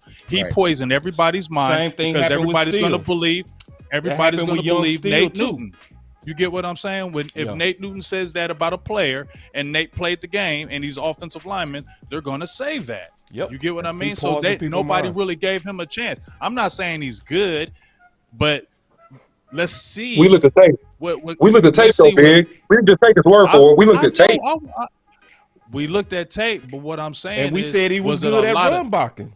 We said that from the tape. Yes, we did. Right. So we did. But what the thing is, how much did he really play, though, for us to get a true evaluation? How much did he really get work in there? And they threw him in. Remember, when they were just throwing him in, people were going, they just throwing him in. Oh, Josh Ball got to come in. Somebody went out. You know what I mean? That's I just said, let's give him a chance. Man might have to develop. But let me pause that for a second, because who do we see more upside from last year? Jake Ferguson and Hendershot or Josh Ball? Ferguson and Hendershot. And they had no hesitation trying to replace them and toss somebody and spend an early value pick at the tight end position. I'm out. I'll see y'all later. Thank you. Tuck making too much sense. I'll see y'all later. Thank you, Tuck. Bye. I'm out. Can we clap it up? Hold on, Tuck. I gotta clap it up for you on that one, dog. You cooking. I feel you, Tuck. You cooking. I gotta clap it up for you on that one, big dog. Tuck came with the hammer, the big hammer. Go ahead, Tuck. Thor's hammer. Jesus. So why do we feel like Matt Waletzko and Josh Ball is bulletproof? We need to see more out of them, but we can't see more of the young team who's actually more proven. Like, we saw them actually in a game when they were the featured tight ends, and they was cooking. They was hog tying in the end zone, doing all sorts of stuff. Wheel routes in the kettle, everything all in the kettle. But they have open competition. But for Josh Ball and Matt Waletzko, they gonna get their opportunity to go improve. That's what I don't understand. They get a pass. They get a pass to improve, and one of the best positions. Yeah, man, you were so right. So they get a pass to improve and get no draft pick competition. Right. When the most important position on our team that we need to improve, and that's my problem. The most important position that we got to make sure we got right. Yeah, I ain't fighting. I don't get it. Wait. Can we agree that Mozzie was the right pick then? Oh, yeah. Can we agree that Mozzie was the right pick, because they wouldn't have had a plan for Bergeron? They wouldn't have had a plan for Bergeron. They would have just had him here. We needed a big tackle like Mozzie. I mean, I was frustrated because he didn't get the pressures. I want to see somebody that can pass rush too at that big size. But they, like they said, remember you was talking about the coaching. They're thinking that was in college. When he gets in the NFL, we can get him to pass rush because that's what they were talking about. We can get him to pass rush when he gets into the NFL. You know what I mean? And the good thing about his pick was he played a lot of snaps at defensive tackle. Hankins did not. We already said 15 to 20 snaps for him, right? But Mosley's played like 40 snaps in big games. So that is good on his contention. So that's why I think that was the good pick. But when we look at the rest of the draft, like you said, OC, and all of us, it was more futuristic than now. It was for the future. It was more futuristic. It was more depth. Because if you look at the second round pick, Sam Williams didn't even play a lot. Hold on. Right. Hold on, Tuck. Just real quick. We go to Loud Then You. And go ahead, Tuck. I know it's something pending. Go ahead. I know someone. No. I was going to say I agree with Big Game James because you got to think about it. For the last 2 years, how many opportunities have our second round picks gotten in Kelvin Joseph and also Sam Williams? So, it just felt more futuristic when it comes to a lot futuristic. It's just futuristic. I'm finna confirm it. I'm finna confirm it even more. It's just like there's no way you can tell me, and I don't care what film session you're trying to go through, that Josh Ball could beat out Osiris Torrance at that guard position. No way in hell, bro. No way in hell. There's no way in hell. This is what I'm trying to say, Cowboy. Oh, wait. You could have got Wait. That's them saying they don't want to be wrong. That would tell them they're wrong, Chuck, and they don't want to do that. That's what I was trying to tell y'all that. They trying to use the guys from the years. That's they what don't want to said. look wrong. That's the biggest thing for Dallas. That's gonna make y'all feel a little bit better. Before I reveal it, I want to play this real quick, and then I'm gonna reveal something. Then we go grade these guys. All right, here we go. This is the next part that I need to play. That's gonna really make y'all stomach hurt. Listen. I was surprised you guys didn't come out with another offensive lineman, Will, before a pick 169 anyway. That's what you talking about, Hunter? Right. Ain't that what we want to hear right now? Well, let's listen to the answer. Hold your stomach. Here we go. Higher one. What gives you confidence to not add another player higher up? Well, first of all, damn good question by Gavin. Can we clap it up for Gavin? Yeah. Hell of a question, because I was wondering that the whole time. Right. First of all, shout out to the fans. Because that key question right there is what some of us want to know. The positive people, they don't care. Right. They don't care. They go cheer anyway. They go give it A+. Just believe in them. Just have some faith in Will McClay. I trust. Okay. I trust him too, but I still got questions. Yeah. Until it's contract time. Yeah, contract. Or until we run into Carter and we run into year 2. Jordan Davis. They got to put Tyler inside to compact the dudes.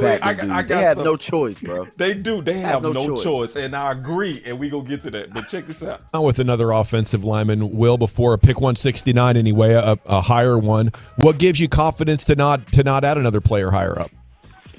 Well, we've drafted people. We've seen guys develop. We signed Chuma Edoga in free agency, we just feel like the development of that group is continuing to grow. And that's what y'all saying, right? And you can't pour all of your resources into the offensive line. But if what did he say? You don't pour all your resources into the offensive line. He telling y'all that this was about a budget draft. See y'all getting mad at us because we saying it. So all the people that saying I trust Will McClay, we saying what Will saying. So you gonna get mad at him? You gonna get mad because y'all know y'all mad at us because we saying it's a budget draft. So if he's saying it's a budget draft, y'all mad at him now? Because he telling you. I got a question. I got a question about the budget draft. Why is it a budget draft? Are they preparing to pay somebody? Are they preparing to pay all of the guys? Let me shortcut you right into that. Terrence Steele money is due, and he gonna want top right tackle money. The best way for me to cut that money in half is to say, Terrence Steele, you're not a right tackle. You're a guard. Oh, so when he gets back off of his recovery, they're going to slide him inside. And they're going to still hold on. You know that little tooth that's hanging by a thread? They're going to put my guy Tyron Smith right at right tackle. Come Yep. on, man. That's the best five right there. I like it too, Law. This is the best five right there. Like it. That's the best five. It's another way they can do it. They can do it a couple of different ways. They can do it that way, or they can put Steele at left tackle.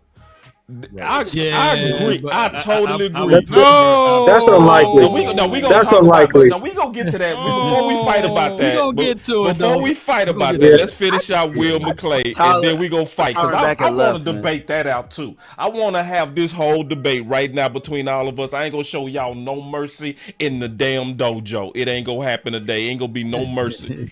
I'm letting everybody know we gonna fight this all the way. But here we go. Drafted people. We've seen guys develop. We signed Chuma Edoga in free agency, we just feel like the development of that group is continuing to grow, and you can't pour all of your resources into the offensive line. But if you have quality people and you have young guys that are continuing to grow, college football is not played like the NFL. So when you draft a kid out of college, there's going to be growing pains. But you heard what he said? It's going to be growing pains. Resources. Yep. Run, Dak. You want to pick the guys with the traits and with the. He sounds like Steven. Hold on, you got to let him finish. Let him finish. Hold on, because he's saying some key stuff. He's saying draft guys with the key traits, and that's why. That's why what my partner said. Coach Q was right, where he said they draft on upside. But hold on, have young guys that are continuing to grow. College football is not played like the NFL. So when you draft a kid out of college, there's going to be growing pains. But you want to pick the guys with the traits and with the mental fortitude and the ability to continue to grow. Everybody doesn't have all 5 first-round picks on the offensive line. So it's those guys that come in that are willing to put in the work, that are willing to learn from these stages. We got a lot of young guys that we have invested in, and it's their time to shine, and it's their opportunity to shine. We'll continue to try and add to that, but there's also other holes and places and things that we need to do for our roster. Okay. The young guys get time to shine besides Henny and Ferg. That's a budget draft. See, I'm mad at Will McClay. He's being a company man, boss. He sounds almost like Steven Jones. Yes, he's being a straight company man. He's being a straight up company man. If you didn't have the pictures up, I wouldn't know that was Will McClay. You had the pictures up. Had I not known I was Will McClay, I would have thought it was Steven Jones.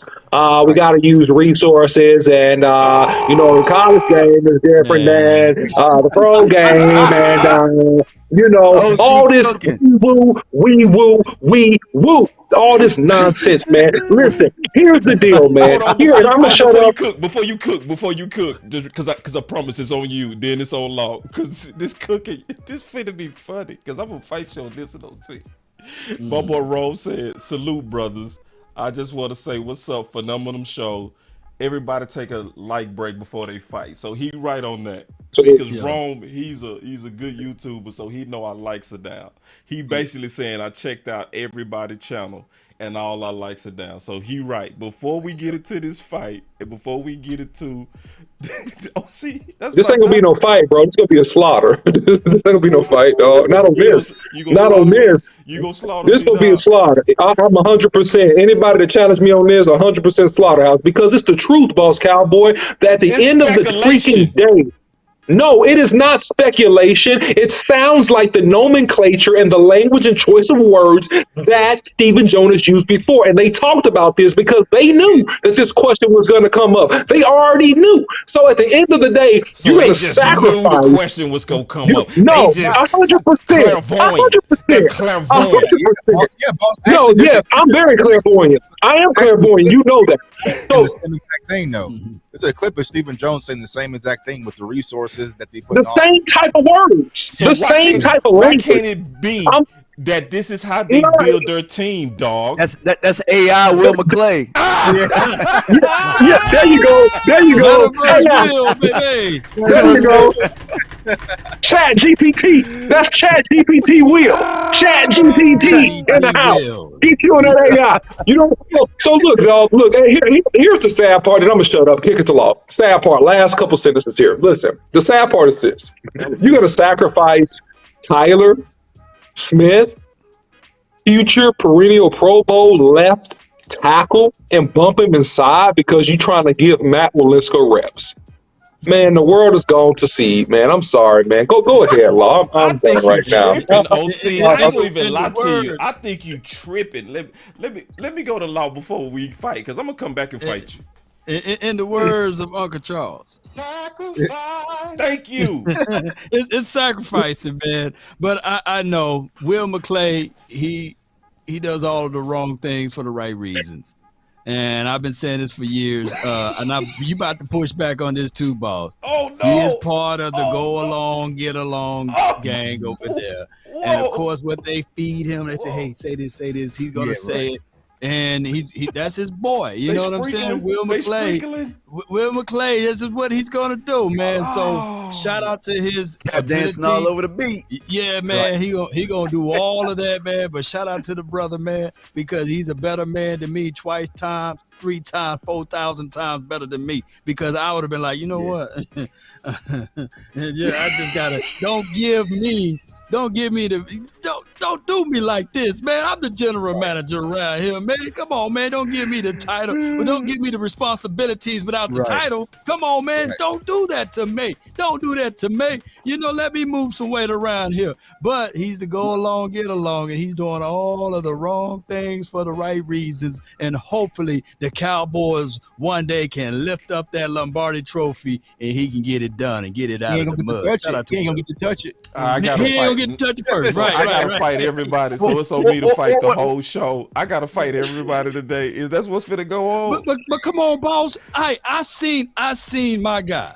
I seen my guy get out there and go to fight tooth and nail Duke Manyweather. He said that, look, Terrence Steele is a right tackle. That's where he belongs. That's where he should stay. And then they kept on letting the stuff leak out that they're going to move him to the left side as guard. And he put out tape upon tape upon tape. And then it got so bad that people were saying that, hey, even Terrence Steele is terrible in pass pro. Well, he had to put out some more evidence. And do you remember back in 2021 when they was playing musical chairs with Terrence Steele then? And Duke hit me up and he said, bro, he ain't gonna play well at left tackle, man. Yeah. Right. He just ain't good on the left side. That's my guy. I trained him.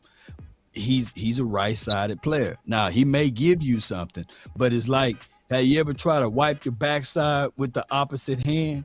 Nah. I've never tried it. Dallas do it all the time. Try to wipe it with the opposite hand. Watch how messy they get. So I lean on the guy that trained Duke. That trained with the players, man. Duke Manyweather. Let just Terrence Steele recover and keep him on the right side, man. But go ahead, bro. go ahead. I'm gonna definitely fight today. But I know we're going to fight because I know tackles make better guards. But come on, man. Let that man recover. I know where Boss is going. I'm with you in the break of a case of emergency, but I don't think that's how we should start off with it. Ah, damn. But can somebody explain to me why him coming off an ACL injury, it makes sense to go into a power position? How did we get stuck talking offensive line? What Jalen Smith say? If the owner ain't tripping, I ain't tripping. Wait. See, okay, I can't wait to have this fight. This is finna be the fight with everybody. I thought it was just finna be the OC. You take the glasses off. Put your glasses back on, Shannon. Put your glasses back on. Yes, sir. Yes, sir. Yes, sir. Yes, sir. Shit. DMV says so let me say it. We went from Steve Avila to Screw. We good. I got y'all. So here we go. It's a big thing for Boss Cowboy to actually say publicly that he drunk Kool-Aid. Listen, I do not drink Kool-Aid without first measuring. All right, so I want to talk about, and this is gonna be an ugly fight. I can tell because I just listening to everybody. We all on different pages. All right, so check this out. I got some scenarios here that I think the Dallas Cowboys are thinking. Okay, so because I think Tuck is right. There's no way you talk about Matthew Bergeron in round 1 and then just get wiped out throughout the whole draft, right? There is no way. So you have to have a contingency plan. So first of all, he talked about, and I'm gonna be quick. He talked about that we have depth at guard. So Chuma, Ball, we know is working inside. We also still have Collins, right? And we have Fournier. Yeah. Farinu Fournier. I'm butchering this name. Yeah. That's 4 Man. people. So we do have a lot of depth. On top of that, he kept mentioning best 5. And he said that is going to work itself out in training camp because we have a new offense, we have a new scheme, and we got to work it out. Which goes to what Law said. If you want to try to get Ball money down, not Ball, Steele's money down, move him inside. Yeah. Move him inside. Now you have power on power, right? And I know DMV, you push back on that coming off a knee, which is saying this, likely DMV, they not go implement this until they first implement, in my opinion, this. You know what I mean? Where they go start with Chuma or Ball, but then when Steele come back, I think they go move him inside, right? Yep. Or I'm also for this. I am for them even considering just to make a power 3 inside, move Tyler Smith inside, and make Terrence Steele your left tackle. The difference, in my opinion, from what happened before was, remember, he was playing real good right tackle. It was the middle of the season. And they wasn't cross-training then. They wasn't in the theory of cross-training then. T. Smith got hurt. And he had to emergencyly go to the left side. It would be different this time because you would be cross-training and preparing him for left tackle from training camp until he's ready to play. So I see definitely. I almost finished. Yeah, real quick. They ain't already not trying to pay him. And see, So this why would they to move the me, left tackle? I can see them doing this, and that's why, to me, they starting, even showing that they starting Tyron Smith on the right. Because think about it. If you don't want you don't want Tyron Smith on the left. Why? Because he gonna likely get hurt with Matt Lewesko go protecting Dak blind side. So you want him on the right. You know what I'm saying? So I think they do have a plan. And I think they talking in code about it. You know what I'm saying? That's why he said that he asked him specifically, what you gonna do with Tyler Smith? He said that's gonna be worked out with the best 5. What's y'all thoughts on that? I was going to just say that the only reason why they wanted to do that with Terrence Steele at that time. Remember, they were still high on Lyell, but go ahead, Collins. At that time, They was high. You right. Facts. All I'm gonna say on this, boss, is that you came up with some scenarios. You're a smart guy, but on this one, you kind of outsmarted yourself a little bit because the Jets pickup is strictly a roll break if emergency only type player. What I foresee happening is that they're going to give Matt Farniok, and then because they love Josh Ball, they're going to give him every possible scenario to win that left guard position if he outplays Farniok. And so Farniok will probably be your starting left guard, in my opinion, because I think that he probably should outplay Josh Ball. No. Farniok, yeah, I think he will be, unless. They already said they working out Matt Farniok right now, tackle, and they move Ball inside. So they looking at Farniok to be the swing. Yeah, but the reality of it is that I don't think that he's a tackle. So I'm telling you what I think is going to happen. I know what they said, boss, but I'm telling you what I think is really going to happen, okay? And so I think that he's going to eventually go back inside. I think that what's going to end up happening in this scenario is that you're going to have at some point probably an injury of some sort with Smith, Tyron Smith, unfortunately, right? And then at that point, you hope, right? You hope that Steele is back. Bumping Steele inside is just a travesty, just a complete travesty. He's a right tackle. He's earned that. There's no way in Hades that he deserves to play inside or should go inside to the left side at all whatsoever. You just really want to hope in this scenario, because we did invest in the draft, and then I'm done, that you really get something significant out of what's his name, Matt Walensko, right? That he's ready to contribute. I don't think he's going to be a blindside, really good pass protector. I don't see that in his game at this point. It'll be a rookie year for him. I don't think he's going to be ready. That's my thing. That's my thoughts. Well, Big, what's your thoughts on the rotation, bro, with these different options that we threw out here? Because, see, right now we got 4 guards, bro. Well, I'm not with your option, boss. None on, of them? Still None of them? No, not on you. I'm saying I'm not on your option of him still going to left tackle. No. He's a right tackle. Duke Manyweather done said it. He ain't no guard. Duke not God. I don't care what he ain't God. Where was he most effective at? That's what the tape say. He also was What the tape say. he was ineffective at right tackle before he's effective. No, yeah, that's because hold up. You're reaching, boss. He was You're only ineffective. I'm reaching. Do that, boss. Let me finish this. Because he was only ineffective at right tackle because they just threw him straight in the fire. Once he started getting his legs up underneath himself and getting himself together, you saw the improvement from year 1 to year 2. Why and can't you that saw happen at left tackle? hold up. Because he played left tackle and it wasn't good. It's the same thing you just said. You said he had to play. He got thrown If out it ain't there. broke, don't fix it. Why are we trying to fix he was something that a ain't right broke? tackle. It is He ain't a left tackle. Broke. It's not. Everybody don't The switch line to the is right broke, to the left. dog. Not everybody does that. Not everybody can switch to the right and left and be effective. And that's not everybody. And Hold on real quick. Terrence Steele is a right tackle. He's not no guard. You need to keep him at right tackle where he was effective. Our run game was very good when he played right tackle, was it not? Were we not showing all the highlights when he was running over everybody and how good it was? Well, when he went out, it suffered, right? We saw how quick the number dropped. So why would you move him anywhere else? Let him get his money. Stop being cheap. But we know how the Dallas way is. And just like OC said too, it's a travesty that you're taking away Tyler Smith and moving him into left guard when we saw all that immense potential at left tackle. We were excited. I don't give a hell about the penalties. You saw that athletic ability. You saw that strength. He can get out on the sweeps. I mean, gosh, you were excited like we got our future left tackle. Now you want to talk about putting him at left guard because you just loving Tyron Steele so damn much and let him just go out the way he wants. He can play any position. He can play the left. He can play the right. It's all on. And we know he's gonna get hurt. But I'm saying, right now.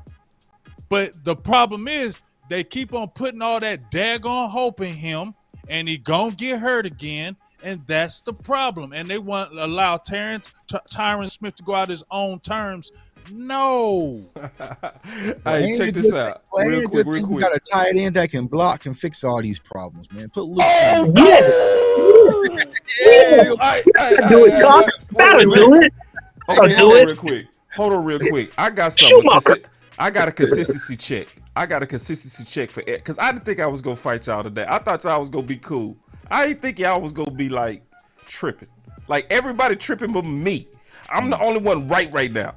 No, I'm just playing. Now we try to talk this through. See, this is the problem I got with all of y'all. Everybody that's fighting me right now. Everybody that doesn't want Steele to even be considered nowhere on the left. That's what I'm hearing right now. Nobody wants Steele on the left at all.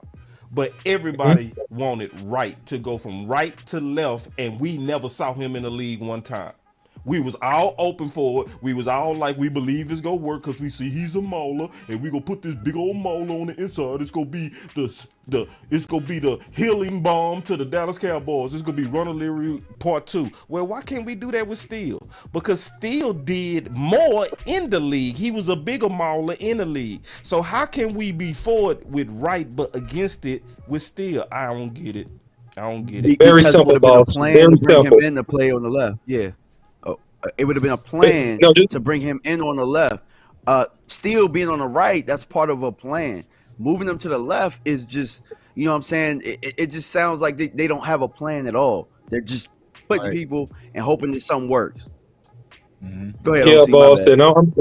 No, you good, brother. I'm just going to be super quick. Yeah, boss. Well, first of all, the talent level between Wright and Steele coming into the NFL is a massive chasm. Okay, that dude was a top 10 pick. Terrence Steele was an undrafted free agent. So you got a guy that you know can come in and start. That's one. Number two, and you know better, boss. You already know that this man played 13 games at left tackle his junior year, right, and played very, very successfully against the top pick in last year's draft and didn't give up a sack. So he's already proven that he can play at a high level on the left side. Three, when you put Terrence Steele over there, his first game at left tackle, he definitely did struggle. Now he settled down and he became more okay and Like he played fairly always decent does. after that. 'Cause he does so, that. So this is not to make your point, boss. Okay, this is to make a greater point. He was most effective when he had short kicks and not wide angles having to play on the left side. It is a huge difference between his effectiveness and his domination level going from left to right. And it's no need to reach. It's no need to switch up something when a guy has proven he's worked his butt off, by the way, for a couple of years to be a great right tackle, which he is. So I just disagree with it, especially because you drafted a guy that is a left side player in Tyler Smith, who proved to be more than effective playing left tackle and our guard, by the way, but primarily this season left tackle. So it's dumb, it's stupid, it shouldn't happen. It's not dumb, and don't ever say nothing that I say is dumb, because everything that I say is extremely smart. What you said was dumb, and see, you tried me. You never should have tried me. You tried to sneak that dumb in there, and dumb don't go with me. Dumb go with what you just said. See, let me tell you something. No, I'm gonna tell you. No, I got you. Because see, you tried to sneak diss me, but I ain't gonna let you do it. No, it wasn't sneak diss. It was pretty good. You tried to throw out a little coded word. You said no, it's sneak not. diss. See, no, let me tell y'all something. This is the problem when everybody try to fight ideas without ideas. See, you got. I gave you ideas. No, hold on real quick, because I'm gonna tell you what your idea is. If you say that it's dumb to move Terrence Steele to the left, what I feel like is dumber is to trust Ball on the left. I would rather go with Steele on the left, coming off a bad knee, than Ball 100% healthy and ready to go, and had at the off season of his life. Because I'm thinking about, at this point, we don't have no other options, bro. See, if we was going into the draft, I would say it was dumb. We're post-draft now. We gotta go with what's inside, or we gonna have to go get a left guard from outside. But if we're talking about solutions that's inside, can we go to some solutions? I want to hear some real solutions. What would be some answers? I know people taking shots at my plan.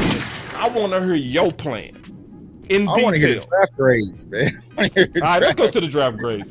Cause I was start cooking ball. Once boss came with their plan, I was finna undress their plan. We undressed off. Let's do these grades. Let's do these grades. All right, here we go. We doing it different today. Everybody got to participate too. Everybody. Us, the chat, everybody. So we say we doing it different. All right, here we go. So for the future, was this pick a draft for the future? Was it helping our contention window?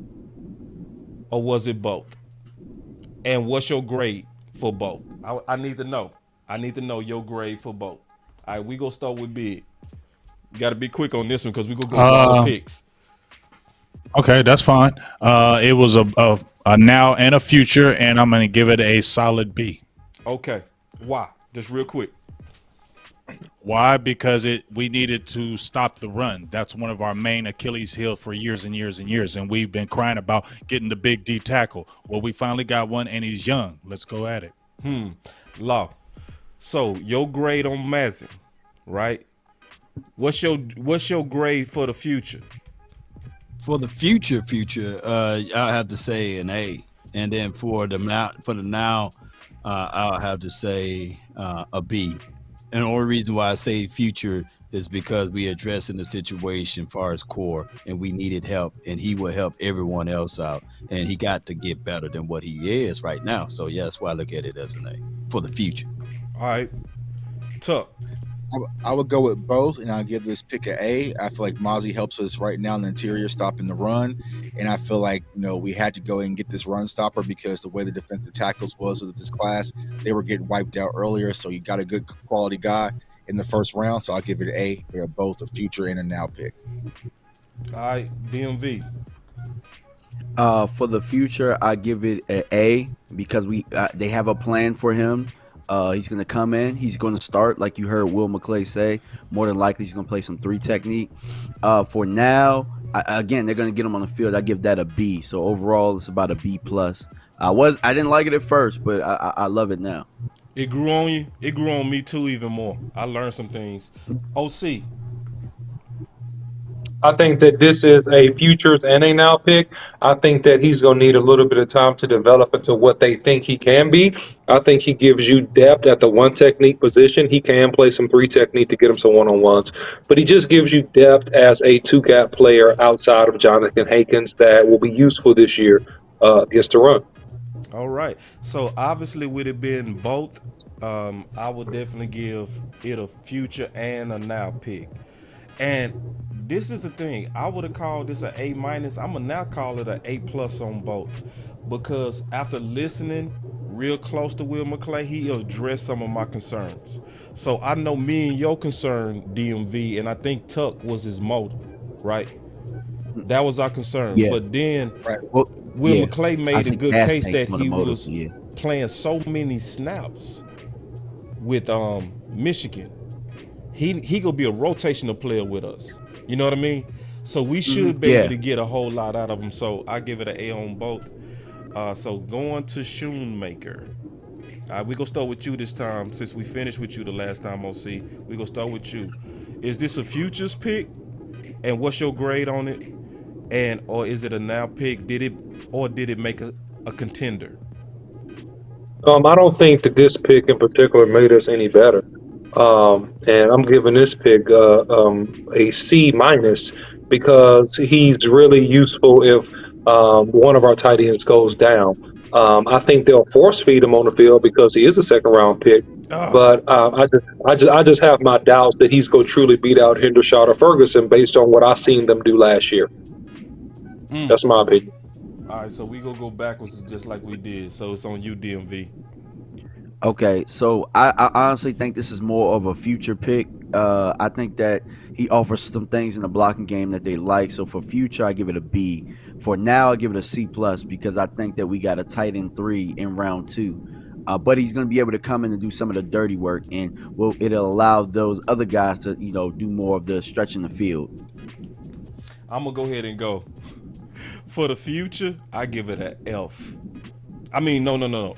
For the contention window, F.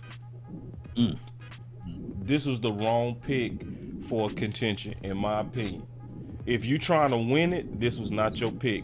If anything, I wish they would have took this, packaged it. I'm serious. I'm dead serious. I would instead of picking him, I wish they would have packaged it and moved up to get right. Agreed. For a contention. You know what I'm saying? I would, so, but for the future, I give it a B, right? And this is why. I was wrong as hell on Schultz. I was wrong. You know what I mean? I was out on Schultz in the first 2 years. I was done with him. But they ended up being right about Schultz with his development. So, and what my brother said, Coach Q, is that we bet on ceiling and we coach those guys up.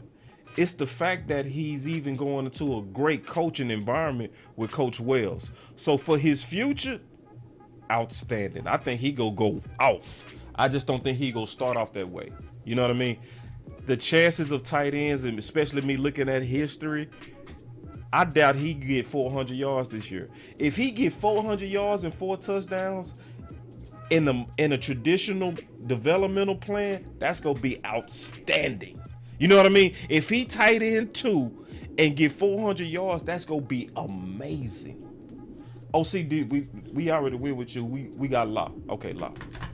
No doubt. I got the same grade that DMV have. C for now and then B for future. I look at it at that spot. If you wanted a playmaker, You could have used that pick for a wide receiver for crying out loud Yep. if you want to go that route. Agreed. And as far as a tight end situation, you could have pulled back what the Jets did. They drafted a guy that's similar to him from Old Dominion, in the 7th round. So, and truth be said, from the conversation from the chat, there's a guy by the name of Fant that I need to go look up tape that they said that he's going to be a dog out there at tight end. So we'll see how all of this goes. What's his first name? Princeton Fant. Fant. Oh, So oh, man, I like Fant. Fant looking good. I'm glad So you he's said looking that. good with no pressure. He gonna come on in here and say, "Hey, old man, sit down." So we'll find out. So C for right now, B for the future, because eventually Wells does a great job with these guys, and maybe we can squeeze something around to get Wells on the show and let him talk to us. But Yeah. I give it those grades. Who was next? Did we get to you, Tuck? Nah, Tuck no. All right, let's get to Big Game James will be last though, so Tuck. Right Okay. Yes. And So for me, go ahead. No, you go ahead, man. I was gonna say, for me, I have it as a C, and I have it for neither. I feel like this doesn't help us right now, and it doesn't help us in the future. And why I don't feel like it helps us in the future, because by the time the dust really settles with a tight end position, this man's gonna mess around, be 28, 29 years old, and then we're gonna be looking for another tight end of the future. So it's like, I just don't see the clear-cut separation between Ferguson and Hendershot and Luke. Of course, they're going to force feed him. They're going to want to put him on showcase. And I'm not saying he's a bad prospect, but just for what we need here in Dallas and what we already have, I just don't see the clear separation. So you're going to see a situation like Boss said, where it's going to be Ferguson getting some attempts. You're going to see Hendershot still getting some opportunities. You're still going to see Luke. By the time we see Luke as a clear-cut tight end one, that is the guy in Dallas. He's 28 years old, 29 years old. He's literally going to be 25, y'all, when the season starts.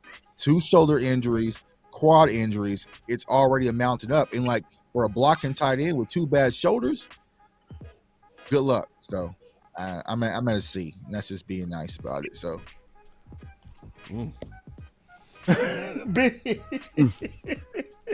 Sheesh. Well, for me, real, I'm though. going to give it a B for the future, just for the tight end room, the potential. I think his athletic score tested a lot higher than Ferguson's did. He's faster. His 20 and 10-yard splits are faster. So I'll look at that. Now, I love Fergie. I had him last year, who I wanted to draft, but I still think that he's athletic. Now, I'm going to give it a D for the simple fact that he's a rookie. You already have 2 guys already in there. And if it's a Mike McCarthy pick, I think he's going to get forced on the field. Like, I don't know who said that, but I think he might get forced on the field and force-fed. And I think it may be to the detriment of the team. So hopefully that doesn't happen, that because he's the 2nd-round pick and McCarthy may have liked him, he's going to push him on the field over other people. And I hope that doesn't happen, because you're dealing with the rookie, and we need somebody right now who can come in and make an impact, because we're trying to get 6 right now. We're not trying to we're trying to experiment. You're trying to get 6 right now. Your whole team is like 3 years in as far as veterans, right? This is supposed to be all in way you did in free agency. So why would you go get a rookie tight end? Mm-hmm. I love it. Y'all boys is keeping it so 100. Pick 3. All right, Big, let's start with you again. This is definitely future, in my opinion. All future. I don't feel like he's going to smell the field like that. I feel like, unless there's an injury, Damone Clark is there. They love LVE, and if he stays healthy, he ain't coming off that field. And can still flip Parsons back and forth. You got Devin Harper, who I know he may turn up, and then you still want to see what Jabril Cox has. And then if he still plays safety and they may want to transition, even those guys in safety are booked up. And I just feel like I don't like his tackling. I love his athletic ability. I love his size, but man, his tackling bothers me. He tackles like Trevin Diggs. You feel me? And 20 missed tackles, 18. I mean, missed a lot of tackles. So I just feel like he's all future. He's not really going to smell the field, and I feel like he's going to play a lot of special teams this year. What's your grade for the future? For the future, I like it. You get that tackling B, together, B. I'm gonna give it an A. I'm gonna give it an A for the simple fact that I love the potential of it, especially if he can get his tackling together, because he's got really good range. Obviously playing safety, love the size. I like that. So you giving it an A for the future, and you giving it a C for now for the contention. I'm giving it a D for now, maybe an F. Ooh, I love how everybody keep it real. That's real, bro. I like that. I love it. And see, that's why it's good to separate these grades. I mean that. Because see, if we separate these grades, you know where we coming from. Go ahead, Law. Damn.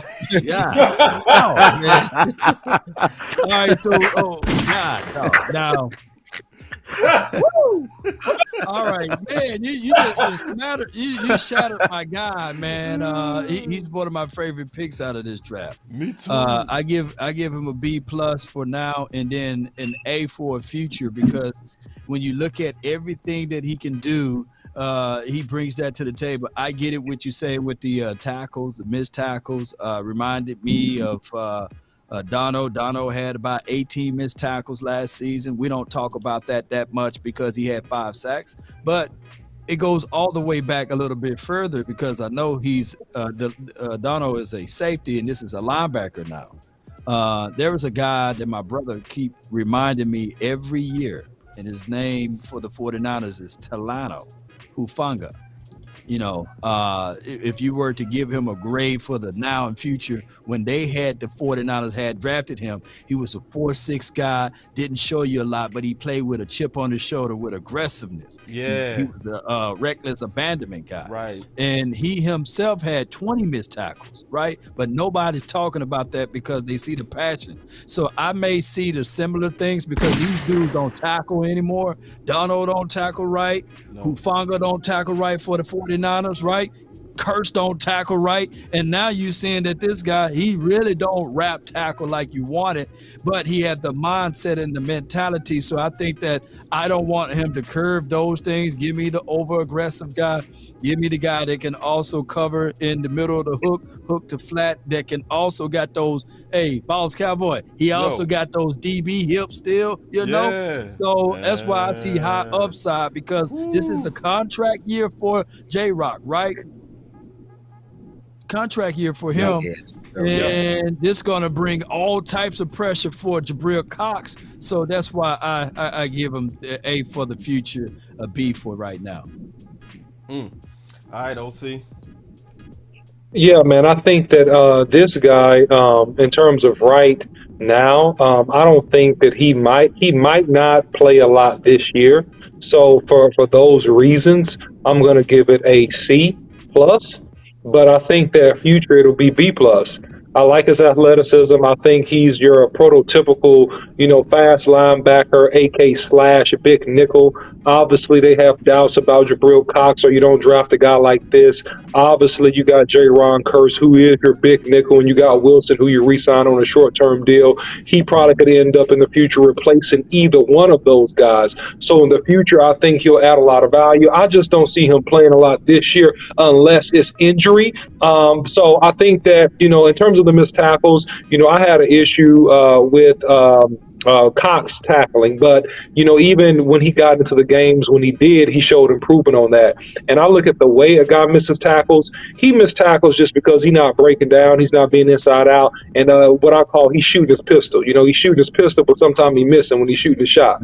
So I think that's something they can clean up in terms of not breaking down and not getting his pads and his eyes up on every tackle. So for the future, I think he'll be solid. Now I think it's moderate. I don't see him getting on the field this year. Too much. Let me ask you this though, and this is just real quick.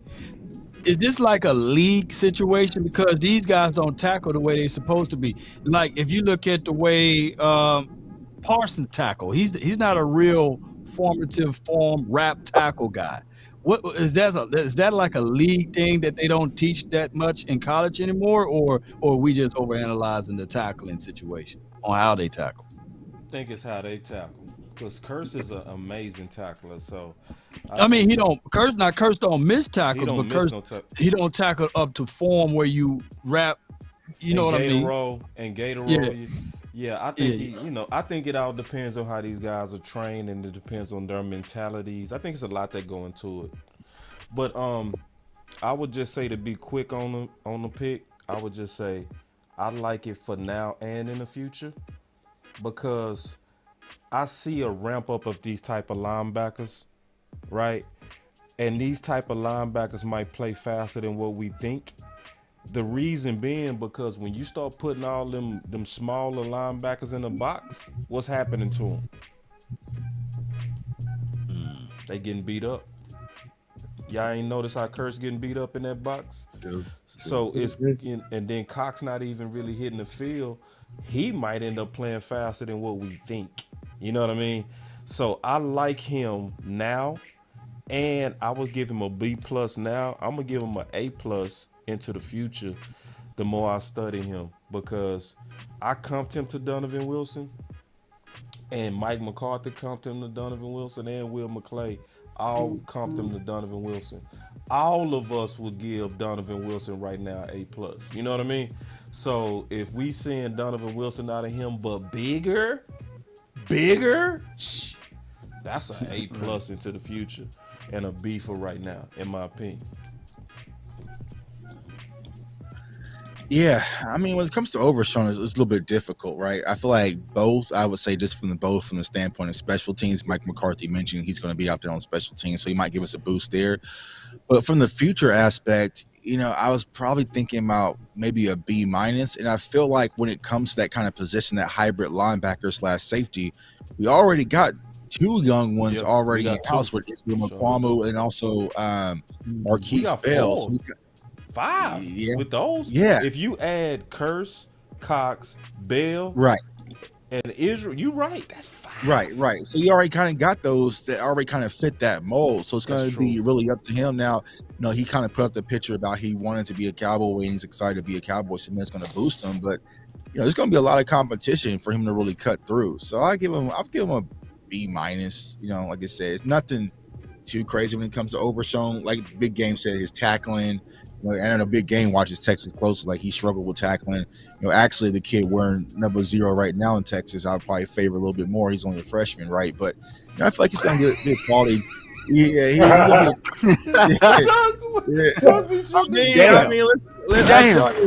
if I could draft the rights to Anthony Hill, I'll do that right now. But yeah, I just feel like when it comes to Overshown, he's going to be a rotational guy, but maybe three years from now, we'll probably see the impact. But I just don't see him cutting through, because remember how hard it was for Jabril Cox to even cut through. Yeah. We were sitting there his rookie season saying, "Where's Jabril Cox?" So, right. I'll give a B-.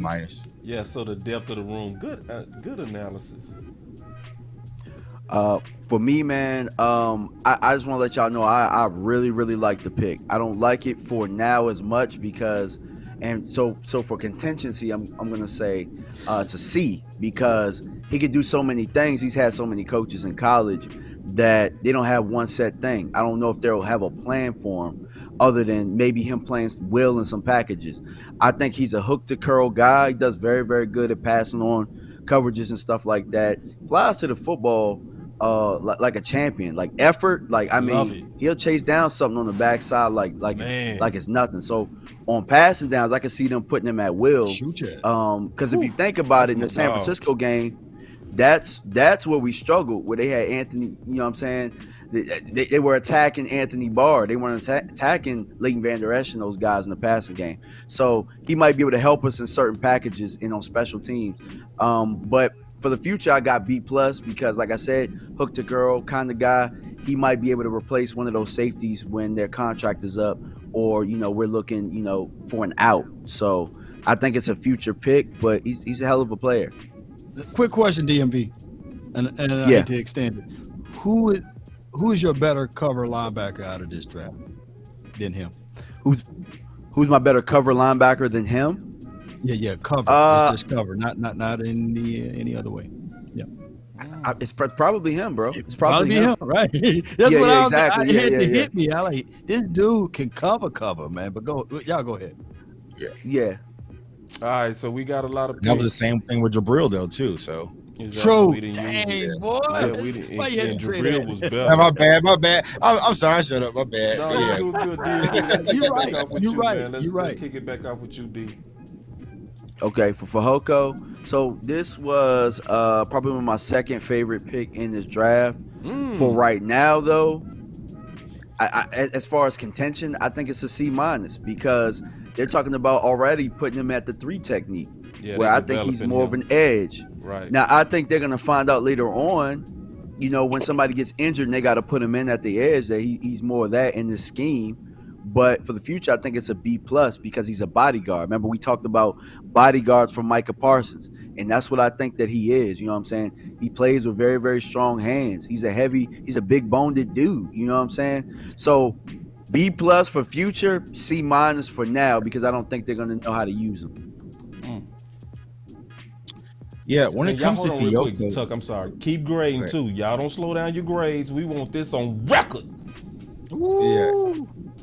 Yeah, when it comes to Fehoko, as of right now, I would give this a B+ because I feel like if I had to kind of make my guess for who's going to be the Deron Bland out of this class, the player that's going to kind of come out of nowhere and have some impact, I feel like it's going to be him just by the rotation in the interior that DMV just mentioned. So I feel like he's going to have an opportunity to get some lot of opportunity actually on the field, and he can move around. He can play defensive end. I don't think that's where he's going to make his money. I think he's going to make it in the interior, but he's going to be a guy that Dan Quinn will probably like to slide around.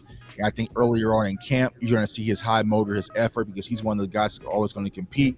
Very blue collar, very lunch pail guy. But I think Dan Quinn is going to like him, so I feel like he's going to get a lot of opportunity. And I feel like probably mid-season, we'll probably see the impact of Fehoko. So I'm gonna give this a B. Yeah, I'll say B for now. And as far as future, yeah, I'll keep it as a B for the future as well. I feel like this is a both pick, but I can see some impact from Junior this year. Wow, boy, y'all high on him. Wow. Yeah, so I'm not quite as high as everybody else is. I think that he's a good college defensive end. That's what I see when I look at him. He hustles. He has a motor. He's going to work hard. He's a guy that's going to give you his best. I think that in terms of top end quickness and even top end strength, I don't think that he has anything that's elite. And then thus is why he made it all the way to the point he got drafted by us. I do think that, he would need to be bigger to play on the inside. So if that's the plan for him, I think that's probably, a solid plan. I think that with the depth you have in the room, and I think about Sam Williams, I think about Ghost, and I think about the guy that we just drafted, in the first round. I think about all these other guys in the room, and I'm thinking, okay, where does he get a chance to play? And I don't think that he gets a chance to play a lot this year. I think maybe he's a special teams guy, so I'm giving it a C for this year, and I'll give it a C+ for the future because I think he's a role player. On any team that you put him on, I think he's going to be a role player. Man, I hate giving out those C grades, but that's just what it is for right now. C for right now, and then future. Can I get a possible B? B-? Because we're looking for limited spots. We can go on the high end and say, yeah, he can take D-Law's spot, but that's not happening. We've been trying to get rid of D-Law since Taco. And Taco rookie season, I know a lot of people would love for Junior Fehoko to have that. 3 sacks, 14 solos, and 1 forced fumble. That was Taco Charlton's rookie year here. So if Fehoko can give you that, we would light ourselves on fire and run around in circles. But it's not going to happen from my thoughts of it. And if they're going to try to squeeze them inside, this could be a knock on the door for Gallimore, Nevon Gallimore to get out of here. So, Neville, I meant to say, to get out of here. So that's where I'm looking at it from here. C for right now, possible B- in the future. All right, for me, I'm gonna go with for the now a C-. I don't think he really, I'm bouncing off OC, but I felt this from the beginning. I love the way he goes hard, like 12 sacks last season. Love the motor, nonstop, strong. But I just feel like this defensive line room is just too thick right now, and we're trying to be the right now. I mean, you still got Michael Parsons going to play on the edge. D-Law, if they don't get rid of Dorrance Armstrong, he's the edge guy. Sam Williams, Dante Fowler. You can slide. Chauncey Golston plays out there too. So I'm like, unless he plays like a freaking madman, where is he going to get opportunity on this line right now, especially with the room the way it is, and you're trying to basically say we're going all in. I don't know where a rookie comes in at a 4th round pick that he's going to have any kind of impact on the game, especially when you got these other guys that are in year 2 and year 3 that are looking to take that next step. For the future, I'm going to say maybe like a B- because I still need to, I don't know if he is a guy that's going to be a starter in the league. So I don't think he may just be a rotational guy. So I'm not as high as the other guys, just my opinion. I think he's just going to be more of a rotational piece, and not maybe that impact type player. So I'm gonna give it a low B, possible C for the future. All right, so I'm gonna say for now I'm gonna give it a D because he ain't gonna play at all. That defensive line room is too deep.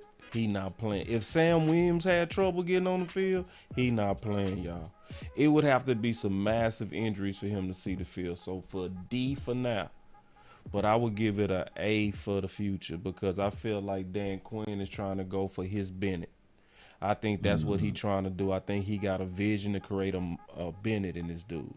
And all of us will take Bennett. And I do trust Dan Quinn when he beating the drum for a particular guy in the trenches. I think he know what he sees, and I think his eyes are terrific when it comes down to getting guys in those trenches.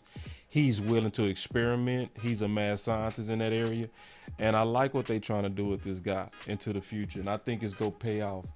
Not more so because of what I saw out of college, but what I believe Dan Quinn is trying to do. So, Big, we going to start back with you, man, but we go skip Eric Scott, and we go skip Sam because it's going to take us too long. I'm trying to get man. And then none of them going to play no way. So that's good. Just go to Deuce faster. Go to Deuce. Preachers, man, y'all take it all day. And we ain't taking all day. It's 11 o'clock. Let's go to Deuce. Yeah, we're about to jump. Let's go to Deuce, man. I ain't finna talk, man. You boys. Let's go to Deuce and get it. Y'all giving full analysis. Lawton already gave his analysis in the beginning. Right. I messed the game up.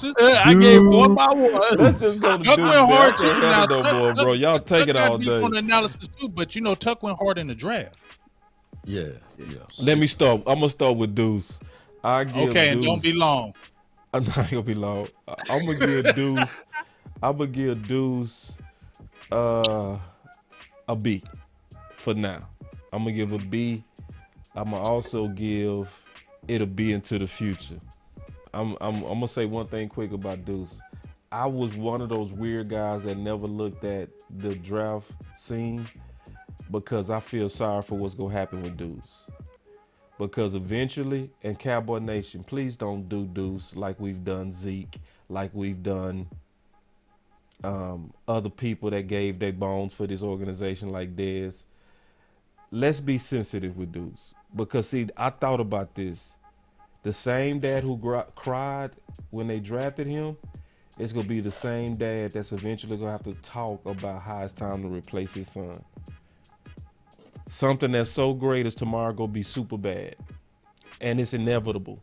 It's inevitable because it's not for long NFL, and he been there since his son was a boy. That means he gonna likely be there when his son get through his tenure with the Cowboys. And it's just I'm looking into the future and I feel sorry for him. But in terms of the player, I love his electricity. I think he gonna really be exciting. But at the same time, I thought it was better out there, so I'm B now and B into the future. Was that quick enough? No. That still was long-winded. That was long-winded. Damn. Yeah, still was long-winded. Long-winded, man. Man, my bad. Pentecostals over here, man. I might as Come well on. go right quick since I'm talking. I'll be quick. For the now, B. For the future, B. And I like him. I think he's electric. Just make sure, hey, he had Darren Sproles played over there at K-State. Do the same thing. Go watch Darren Sproles tapes in San Diego, Philly, and New Orleans Cowboys and figure out how to get him on the field because he'll make some plays. Right. All right, that was quick. You did good. Way better than me. Uh-huh. All right, I got it right here. For the future, A. For now, A. Why I say that? Because they're not going to use him as an every down back. We're going to be utilizing this guy as a split back / scat back. He's going to be the guy that's going to catch the ball out of the backfield. The new duo is here. He averaged 5.6 yards in his collegiate career. Tony Pollard averaged 5.1 yards after contact. This dude can get grimy with it, and I think that he's going to bring all of that to the table. I know I'm a little biased to it because I love the underdog story. The guy 5'5", 175 pounds, man. So yeah, let's go. I like it. Very concise. Yeah, I think that for Deuce, man, he's going to help you with punt returns. He's going to help you out in the backfield. He's going to help you in the screen game.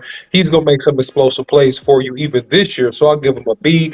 He'll be behind Tony Pollard. But if Tony Pollard gets injured in any sort, he's an explosive, good change of pace. I will give him an A for the future. And the future, in my opinion, is the next 3 years after his rookie year. So like the pick, excited about what he's going to do. And I want to see how electric he is when he gets on this field. Concise. Y'all doing so much better. No second contract. Get him first contract. Get him up out of there.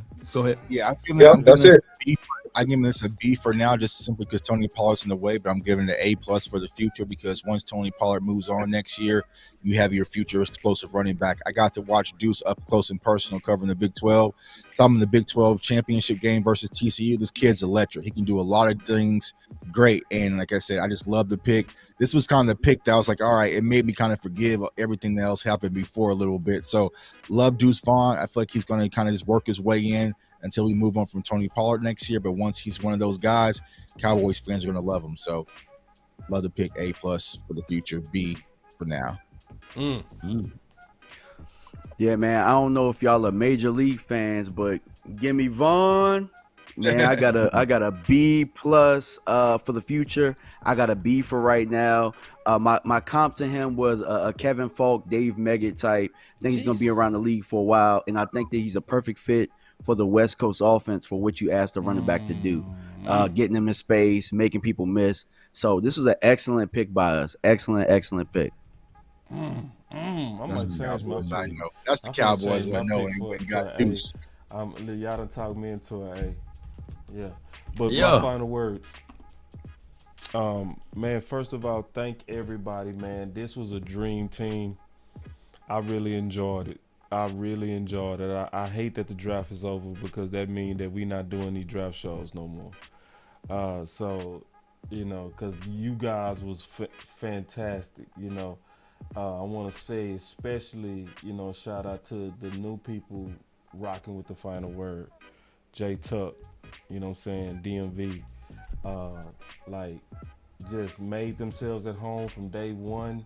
I always felt comfortable. I always felt that good energy. I always just prepared. Good debate. Didn't kiss no butts. Didn't come in here scared to speak their mind. They was with the shit. Oh, excuse me. I didn't mean to curse. They was with it. You know what I mean? You know, so like this is something y'all let us know, man. Do we got to run this back every year or what? Y'all let me know. Because I say absolutely. Like I enjoyed it. Like I think this is something, and it's gonna get better. It's gonna get better. That's the thing. So my final word is, man, great job, everybody. I had fun working with everybody, and y'all made me smarter. Y'all made me really step my game up. Y'all made me really have to go to the lab and study that much more. So I really enjoyed this final word draft edition more than almost any time during the year. So some kind of way we got to figure out how to keep some kind of thing going. We'll talk about that. We'll figure that out on the back end. But this particular season, man, I loved it, and I can't wait till we do this again. That's my final word. All right, I'm gonna go ahead and go next. My final word is once I'm gonna bounce off boss with DMV and Tuck being on here for the final word draft show. I'm gonna be honest with you, I wasn't on the draft as much as I've been in the past. So really listening to Tuck and DMV really break some things down, really show me some things, help me learn some things. You know what I mean? Put some players that I didn't know about really on. I really appreciated that, especially being able to be on the show with them and being able to have it live. So that's really my biggest final word out of all. I had a good time with the draft. Ready to get ready for camp and all that good stuff. But mainly my final word is to shout out to the DMV and Tuck for doing an excellent job on the final word draft show.